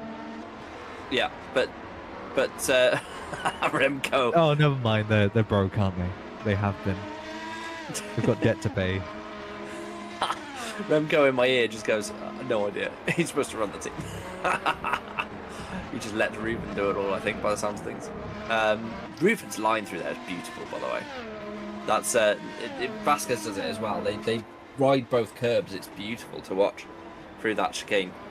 Into the hairpin then we go. Ruben Mercedes does have the freshest tyres out of these three as Vasquez finally pits. He will still come out in the lead of the race, such has been his middle stint. We probably don't even need to watch it. Remco cuts to it anyway. But he's easily going to clear Taras, Micah, Machida. He's easily going to win this race, bar any disasters for Aaron. And it's been, once again, an absolute dominant performance by the young Spaniard. A great talent. And here we go then. Luke Mitchell fighting away with Sandeep Singh. And Luke has... So Scott pitted first, right? And has been unable to get past Singh. It's now Luke's turn. Is that right? I think I've got that right. I think Mitchell pitted first. And that left Mitchell I can't remember. But I think Mitchell is first in line to try and get a move done. Let me see. They did it in reverse order, I think. Mitchell. Yeah. Mitchell did pit first then. Did he? So, did he not? No, yeah. So Scott. Sandeep Mitchell... Singh's gone round. There's contact. Sandeep Singh spun round in the hairpin there. We were on board with him. You couldn't see it too well, but Mitchell Malm's gone into this. Not Mitchell Malm. Luke Mitchell's gone into the side of him, and I wouldn't be surprised if Mitchell wasn't able to react to that move. Mitchell goes down the inside into the final chicane, but wasn't able to keep the position for whatever reason. There's a bit of contact now along the main straight. It's Mitchell on the outside, Singh on the inside. There's further contact. Sandeep Singh locking up the brakes a little bit, and Mitchell Malm have both got past the Netrex car in turn one. Mitchell Malm just finding himself a perfect bit of space there, and the two Kings cars moved themselves up to 6th and 7th. That was an absolute mugging, wasn't it? Did you see how Mitchell sort of held his throttle, or like held up Sandeep Singh coming out of the final corner to allow his brother to get close, and then Luke washed him just a little bit wide through turn 2, so Scott could sneak up the inside. To clarify, it was Scott who pitted first, so Luke overtook Scott to have a go at Singh, who's done that all by himself and then didn't get on with it either and got tagged by Luke, who probably got away with that, but was very close to losing his front wing on the rear wheel. And then Luke dumps his battery, look, absolutely all of it, sends it down the inside. And then if you watch his chicane, it wasn't on purpose actually, it was just he was very tight in. Singh got the run, they sort of drive into each other down the straight anyway. And then this is close as well. And Singh has got braking problems or something, hasn't he? Because he just oversteered into Luke there, and through the brothers went back into, as you say, now 5th and 6th, right? I'm not going to 6th and those 7th. two numbers. 6, 7. But yeah, Singh, I think in that final hairpin, he had his brake bias too far to the rear, locked up the rears, and thought, okay, I'll move it a few ticks forward to the fronts. And into the first corner, he then has locked up the left wheel and went into the side of Mitchell. Yep. And Scott Mitchell Malm and Mitchell have now swapped over back into their previous positions. Yep. And that's about it. Sandeep Singh, I think, possibly will have a bit of damage from spinning, or he might just be backing off a little bit. Well, he's certainly damaged his tyres, hasn't he? I mean, whether he's got physical car damage or no, but he's not running the line that the Kings drivers can through that final corner, is he? He's just, the car isn't able to do it for Singh. So, yeah, they should run away with that now because as you say, and here comes Rojak then down the inside of the other Netrex. That's Harry Smith in 14th. He's not having his best season, Smith. He was a bit more competitive last year. Smith is still there, but not able to make a move. And Rojak has driven very competitively today, as you say, up from 28th on the grid.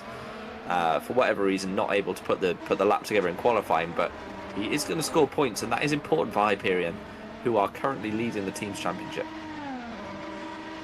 Yeah, and they need all the points they can get, as Vasquez, with his incredible performance, one-man army-like performances, really, for PZW, and especially for Optiminal earlier on in the season. He's proven that he can deliver a large majority of the points for the team. So I'd be watching out for PZZW later on in the season, although Apex seem to be in the best position at the minute alongside Hyperion. The team's championship is going to be close. I'm not going to make any comments on the drivers' championship, because if we have performances like this every single race from Aaron Vasquez, no one can stop him. No, it's not going to be close at all, is it? Micah has woken up a little bit. He's just gone 0.3 faster than Taras, and has now on this lap as well is set his personal best first sector without any DRS down into turn 1. Has he been protecting those tyres, do we think?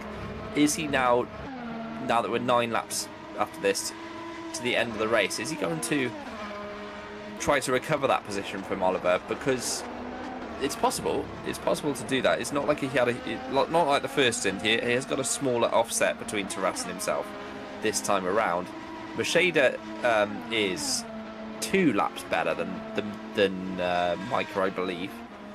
So Macheda's the one, I think, who could take P2, but it's all about when he starts to try and pull the trigger on making that overtake, because it looks like Micah was a little deep into the he might even have tagged the wall. It kicked up a big shower of dirt as they come into turn 1 and 2 once again. Ruben's not close enough, but this is the one to watch. This battle for P2 could shape up nicely towards the end of the race. Latinen's by himself, as are the Mitchells. They're ahead of Singh. So I think we've got the rest of the top 10 pretty locked down. It's all about this battle for P2. Yeah, and we've got 8 laps to go in this race. They will go by rapidly. It's a matter of when do these guys start battling? Because they start too soon, Larsonen could easily build or find that 2 seconds somewhere while they're side by side and not taking the best line, not racing as quick as they could be.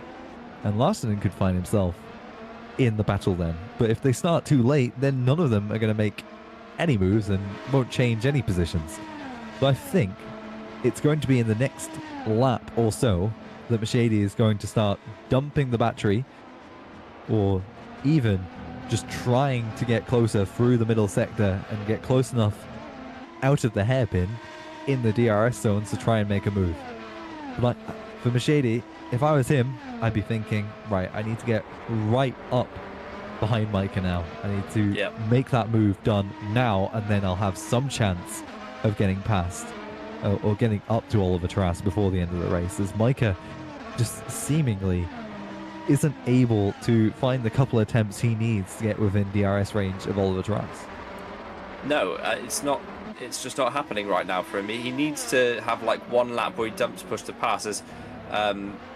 Through goes Smith then on Polens, and Rojak's actually done Polens as well, so he's up to P12 now for Hyperion. I think that's pretty much all he's going to do for the rest of the race, but Smith's still there.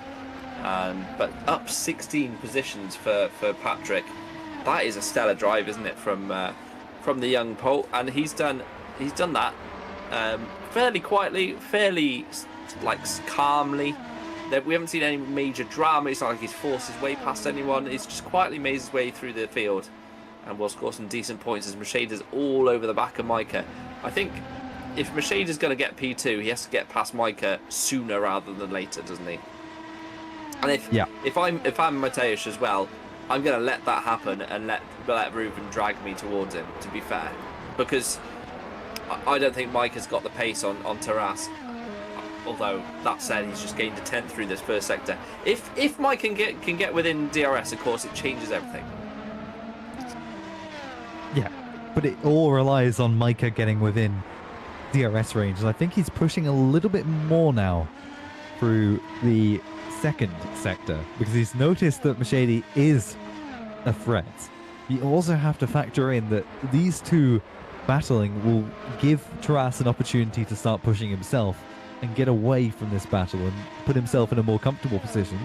Larson behind is in a world of his own and hasn't been involved in it so far, as this will be the opportunity for Machede. I think this is where he has to. It's do or do not drop Terminal. I don't think he's dumping the battery in a way to try and get this move done. He might just be biding his time. He might just be playing chicken. He might be comfortable in this DRS zone, and he might be comfortable with just third. Yeah. Watch Ruben's throttle trace.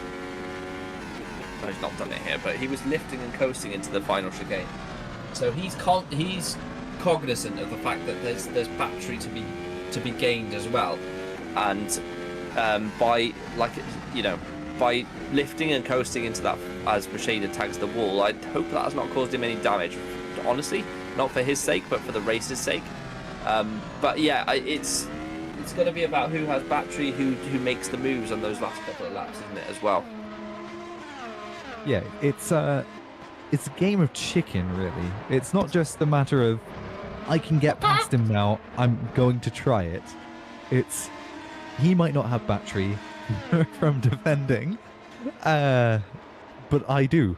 This is how close he is through the hairpin this time.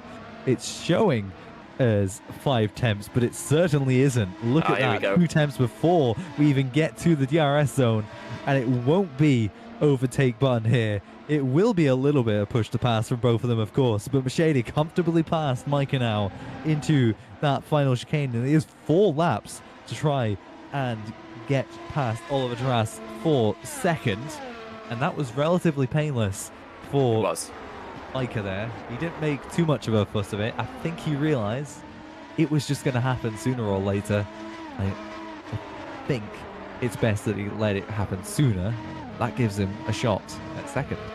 I think the reason, like I said, as I was saying, like if Micah lets him go, I think that's Micah's best opportunity for P2, genuinely, because Mercedes got fresher tyres, looks like he has more pace. And then Mercedes already gapped him, but if Micah can stick around, like whilst they battle, which they almost inevitably will, I believe that Mercedes has got more pace than Taras. Then he's got a better chance. As Latinen's DNF'd. Latinen's just out of the race. What happened to Yasser? Has he disconnected, or did he smash the wall and? He can't have disconnected if you can see his car, right? No, he's disconnected. Yep. Never mind. Well, he's gone for a little trip to Montreal Town Centre by the looks of things. That really is a shame. That looked less like a connection failure and more like a hardware failure, the way it was sort of glitching back and forth. Excuse me, I ran out of breath. Like when you can see a disconnection, it's the car immediately teleports to the pits as opposed to doing that. So we'll see. Might just be a different disconnection than what we're used to with Alex Mangia. But look at the gap. Mike has lost 2 seconds. No, my cat's just gone on my keyboard and everything's gone. Okay, we're back. Mateusz has lost. He's got no tyres left, has he, basically? I think Magnus Ockenhaug would beg to differ. That's not a standard disconnection. It might have been a... fair. No, true. Yeah, no, we have seen that, haven't we? Where he's we have seen off it. To the barrier first. Yeah. So, I think maybe he disconnected. Maybe he just had a slight lapse in internet connection. That will be what that will be. But Mercedes is within DRS range now of Oliver Taras, and this is exactly what we were talking about, is that if he got past Micah soon enough, he would be in the battle for second. And as you mentioned earlier, he pulled off the attack there just a little bit to try and gain that battery as we head on to the last 2 laps of the race. Nope, three laps to go. 56, 57 and 58. No. Yes. No. Last 2 laps, according to that number. No. So we're on lap 56. So there's lap 57 and lap 58 after. So there's 3 laps. Now 2.5. See, so it's not 3 laps. Oh yeah, no, true. There's no time like now. There's no present, is there? You're always slightly in the past. Yep. And the future's intangible. Of course. Physics. Do you think Mercedes is going to get him? I do. I think he'll get him. Absolutely. I think he'll get him. And I think Micah's too far back now. Micah's got no tyres or something's happened, doesn't he? Well, he's lost even more time now, so I think he's just making mistake after mistake. Yeah, he's just cruising to the end, isn't he? He knows that P4 is the best he's going to get here, I think. which is a shame for a pole position. And by the looks of things, Taras has got a lot of battery left. Because as he makes a little error though, and Macheda not close enough quite to capitalise, but I think Taras has maybe been saving battery up as well, because it looked like he had plenty of spare. But we do know that Macheda has got 2 laps to do this. The best place is the final corner, the final chicane, on the last lap probably. Those are his options really, but I think you're right. Taras will have had a lot of battery saved up because he hasn't been fighting anyone for the last couple of laps. So he's been on his own. Oh, he's made a bit of a mistake though. Too late on the brakes. And look how close now Macheda is as we head into the first DRS zone of the track. And through this chicane, Macheda will lose a little bit of time, but he's going to be real close now into the hairpin as we navigate it for the penultimate time. And Macheda's rearing up to get a bit of a better exit. But as we head to the DRS zone, look how close he is now, as both of them will be on that push to pass button. But Macheda is with the DRS, looks to the outside, and is a full car length ahead of Oliver Taras as we head through that final chicane. A little bit of contact of the wall on the exit. Taras in the slipstream, not able to find the time back into turn 1. Macheda with a little bit of a slide and a little bit of a slide through turn 2 as well, able to hold on to second as we enter the final lap. But will he get past? Will he be able to hold on? He's struggling for traction. What I want to know is, can he hold on that final straight? Well, that's the thing, isn't it? Has he gone too soon? If Taras stays within DRS, he could potentially do the exact same thing back to him on that final straight. And it looks like Taras is going to stay within DRS. I don't know if Macheda hasn't done that too early, to be honest with you, because it's what is Macheda doing? Why is he weaving? But yeah, I think Taras could have a great opportunity here. Back at him into that final corner though. Macheda gets off the corner nicely. There's 6 tenths between them. He's got to be careful he doesn't weave too much. Aaron Vasquez has dominated this race from start to finish. 10 seconds he's almost going to win by. Absolutely brilliant drive from the young Spaniard. Can Taras get Macheda into the final chicane though? It's not going to happen. Taras throws it over the curb, smashes it into the wall. That was brave. Macheda's going to hang on for P2. A great drive by the Optimal driver in the end. Taras P3, and Mike is going to have to wait for that first victory. Will it ever come with Vasquez back in the championship? I don't know. Further in the background, look, Lewis, Mesa and Singh are swapping into the final chicane, and Mesa's done him. Singh has dropped back to P8 on the final lap of the race, and Mesa takes that position from him. And the Mitchell brothers then 5th and 6th. Jan Dragoon's going to finish behind Jolt Schucks in 10th, with Harry Smith ahead of the brilliant drive from Patrick Rojak. We're watching here Yanis Volborn, who's fighting for no points here with the Dechutis, and Patrick Hanko is there as well. Hanko, of course, a podium on the road last time out, not even going to score today, and in fact he's not even going to finish. He's not. But well, can he limp that over the line? He's got to get on with it. As Matulik comes through the final corner and just about hangs on. That is a second-hand green stripes, isn't it? As it goes sideways down. He did exactly what his teammate did. He did. That's exactly what his teammate did. He did. Victor Beer did the exact same thing, and that is, well, he's not gonna. He's gonna be in trouble. Isn't it? He's going to be in trouble for doing that as well, because he hasn't crossed the safe zone either. Yeah, in the end, Polentz, Gobby, Marquinez running at the 15. I'll let you go through the full results now, Alex, but what a victory for Aaron Vasquez. Didn't I do the grid, Toby? It's fine. I'll do but I the did quali results. Let's go through the I don't think that counts. Anyway, Aaron Vasquez does take his 4th win this season, with Ruben Macheda finishing on the podium in Canada. Oliver Taras finishes on that 3rd step. Micah from pole in 4th. Scott Mitchell-Marman, Luke Mitchell 5th and 6th. Lewis Mesa pipped Sandeep Singh for 7th, who Sandeep Singh finished 8th. Zolt Schucks finished 9th, and Jan Dragoon rounds out the top 10. Then it's Harry Smith for Nettrex 11th, Patrick Rojak up 16 positions in the race, finishes 12th. 13th is Pascal Valens with Fabrizio Gobbi 14th. Jorge Marquinez, the last of the points finishers. Jonas Volburn 16th. Lorenzo De Chutis 17th. Lucas Machlik 18th. Patrick Hanko 19th. Michael Lucchini 20th. 21st is Federico Russo. Juho Sofnen is 22nd. And then the non-finishers, Jasse Larsen and Giuseppe Saracino, Victor Bia, Osvaldo Angelone, Maxime Beaulieu, Misha Luvink, Victor Grano de Oro, and Daniel Scott, all not finishing the race.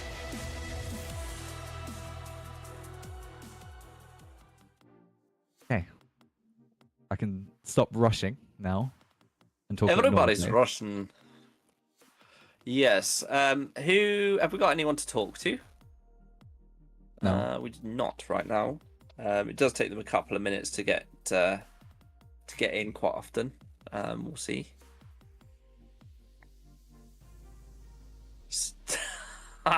Remco just said I don't have a screen for this. It isn't supposed to cut out that soon. That's the problem.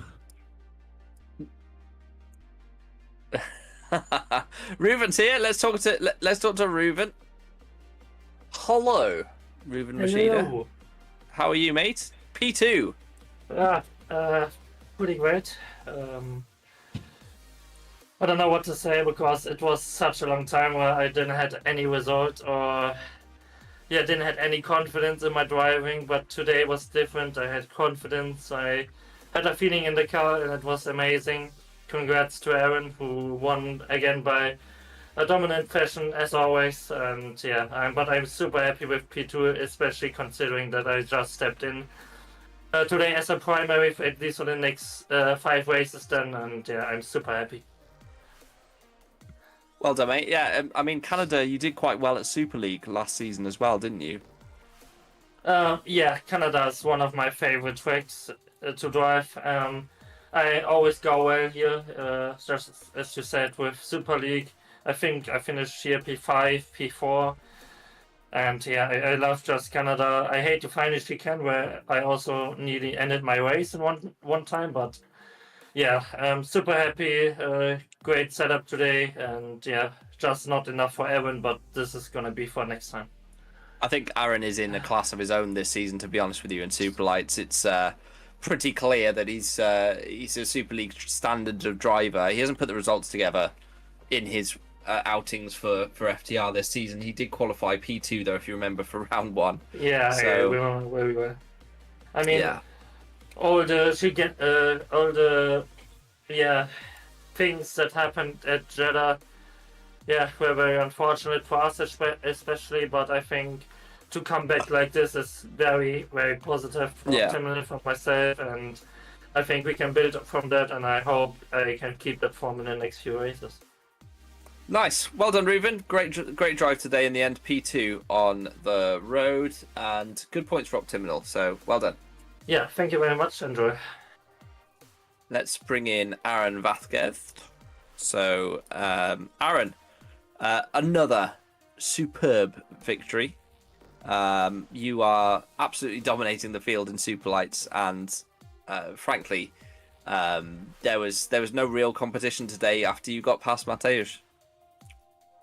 Yeah, basically, I was not expecting like a good race. Actually, I was just expecting for a good quality, to be honest, today. But since the wing before I joined to the practice, because I was feeling like probably if I was running with the wing I was practicing, probably I will be quite bad on the race. So I just went a little bit thinking a bit more for the race at the end.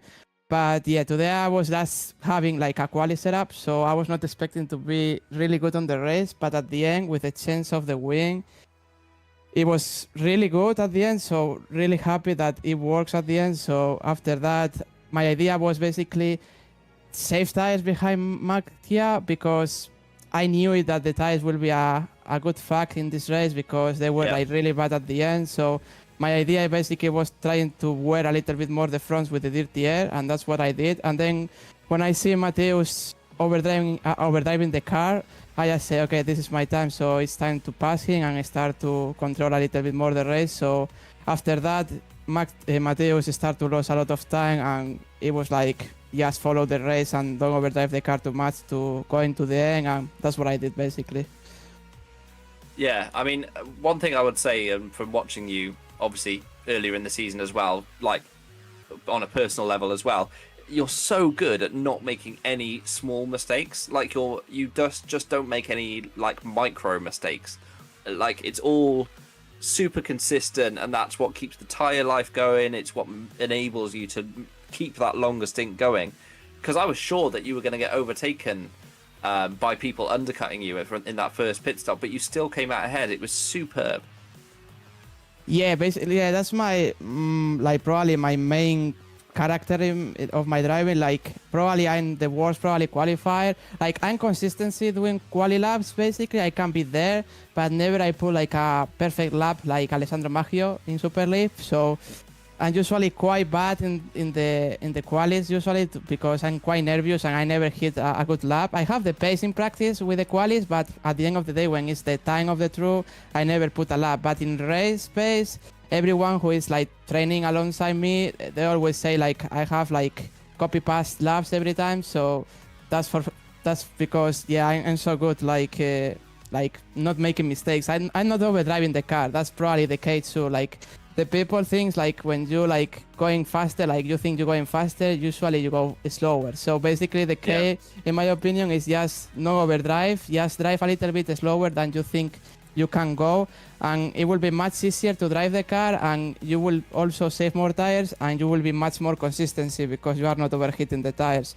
So that's probably my key in this car too, that the people are like trying to overdrive the car and they think they are faster, but after 4 laps the tires got hot and they start to lose so much grip at the car, and they start to push more because they think they are slow. So at the end of the day, they are overdriving too much, and I still doing my pace and not getting off to the others. So yeah, my pace is like quite consistency after that. I mean, Aaron makes it sound so easy. It's not. I mean, it's not like that, but you know, it's like quite also a lot of this consistency comes from iRacing. In iRacing, you need to be really, really smooth with everything if you don't want to like overheat the tires. So that's also a reason. That's why probably I'm quite good here too, because in iRacing you need to underdrive the car. You can push in iRacing. So that's also I think a driving style here. So it's probably one also.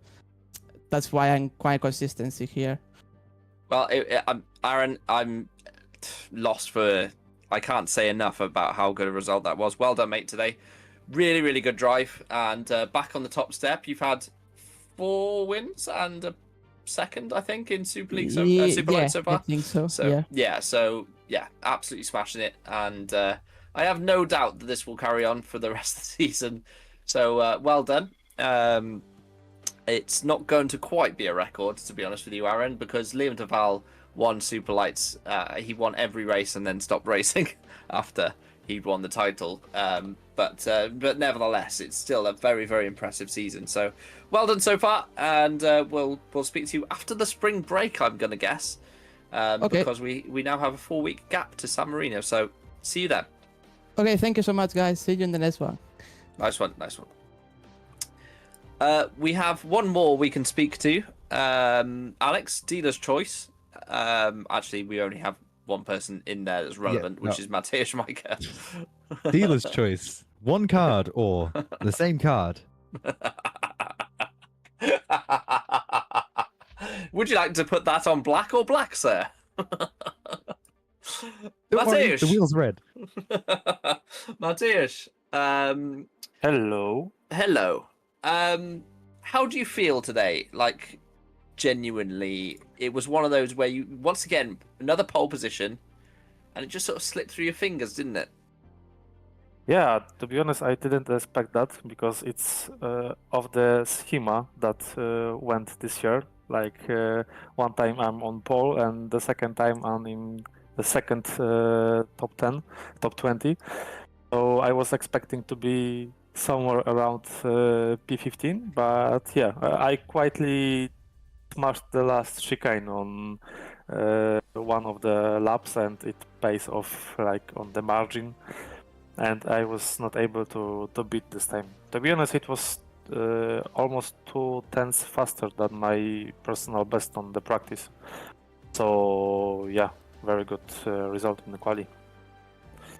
Yeah, and it's another one of those where obviously Aaron's in a different race whenever he's in Superlights, but it's another one where you were competitive, but just a couple of little small errors today that just sort of let you down. And as well, I think you lost a bit of time in the pit stop phase, and we were looking at the upgrades, and I don't think Hyperion has a pit crew upgrade, which might contribute to that. So this is the one thing that we don't have yet, the pit crew update. We didn't done that, so we will be struggling with this to the end of the season, unfortunately. But also, I think I clicked the pit request a little bit too. Okay. So you think because maybe it was they weren't- 7. There was 7 seconds on the first yeah. pit stop.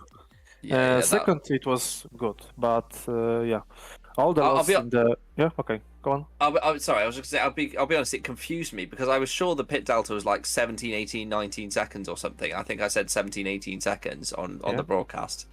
And then you didn't like jump Aaron. I was sure you were going to come out ahead of Aaron, but you didn't. So it did confuse me. But yeah, if that makes sense. So you had a 7-second stop as well on top of not having a pit crew upgrade. That makes sense. So a bit of a shame, because I think that probably cost you overall in the race time. I just want to ask, what happened in that last stint? Towards the end of the last stint, you just completely dropped off a cliff with your tyres, it looked like. I mean, it was the cliff because of the decision on the first stop. We go to the pit very early. It was a little bit gamble. And tonight it didn't pay off because on the second and the third stint I was on 1 or 2 lap older tires from my opponents, and on the last stint, to be honest, I did like 12 quali laps. I was not able to catch Oliver by 1/10. So yeah, I mean, my pace was for P4 tonight, and I'm quite happy that the result in the end is also P4. Because the podium was faster from me tonight. I will say that there was a little bit of mistakes tonight, but overall, I lost 5 seconds to them on the finish line. And to be honest, when I dropped off, I was just very much tired and don't have the strength to fight with the wheel, and just let it go a little bit slower, just to crawl to the finish line. I mean, you had a huge gap behind, so that makes sense. So, well done. Nevertheless, still P4 is a good result. It's still a high competition series, Superlights, and I know you were a FS1 champion, and obviously, you know, race leader in Super League these days. So I'm talking to a celebrity. Don't forget that. Don't forget that. I mean, it was a great result at Malaysia, obviously. But yeah, well done today. Still searching for that first race victory. I'm sure you'll get it at some point. I think you might have to hope that something happens to Aaron, but nevertheless, still a good race and still a good result for Hyperion. Thank you. I mean, if I will be ending in top 5 for the rest of the season, I don't even need a win. It will be cool to be on the pace on all of the runs, but we will see how it ends in the end of the season. Yeah, that's fair. Well done today. Thank you for talking to us, Mateusz. Thank you. Bye. Right, Alex, final thoughts, and then I can go and have some food. It was one of the races of all time. It was very, very slow burning. It was a slow burner. It was also us pretty average. Like, it wasn't the excitement we had last time out. No, it was we were BRS blessed. overtakes. Yeah, absolutely. But nevertheless, we're going to have a nice 4-week break, which is happy. And we'll be back in 4 weeks' time. If we could have a little look at the calendar somehow, Remco, can we do that? Remco's not here. We'll be back in 4 weeks. In 2 days' time, it's the Super League round here at Canada. And Ross McIntyre will be joined by Ed Hunter for that round. Caitlin is otherwise occupied. Yeah, we are excited for the spring break, but we'll be we'll be I'm sure by the time it's finished, we'll all be ready to be back and watching some more. Oh, here we go. Look at this. In it pops. 16th of June to the next round. A little bit of time away. So yeah, well, I'll be excited for that. Have you got any plans for the next few weeks, Alex? No, actually, nothing in that time. Fair enough. Boring, I know, isn't it? Just you. I'm sure you've got loads planned. You always do. You just. Me, yes, I've got lots of things planned. I'm actually planning a THR meetup, but I need to work out how I'm going to do that. We're going to do that in the start of June, potentially. Although I haven't had as many people put their hand up as I was hoping for. But including Remco, who said no. But yeah, Just anyway. drive. It's not that far from. Yeah, it's not even that. We're going to do it in northern Germany, most likely, so he can literally walk if he wants. Anyway, Train or something. Yeah. I know. Yeah, do have a nice time with your friends. Like hashtag. Anyway, we're gonna go. Hope you guys have a lovely evening. I can't wait for my food. I'm so hungry. But have a nice evening. We'll see you in 4 weeks. Until then, thanks for watching.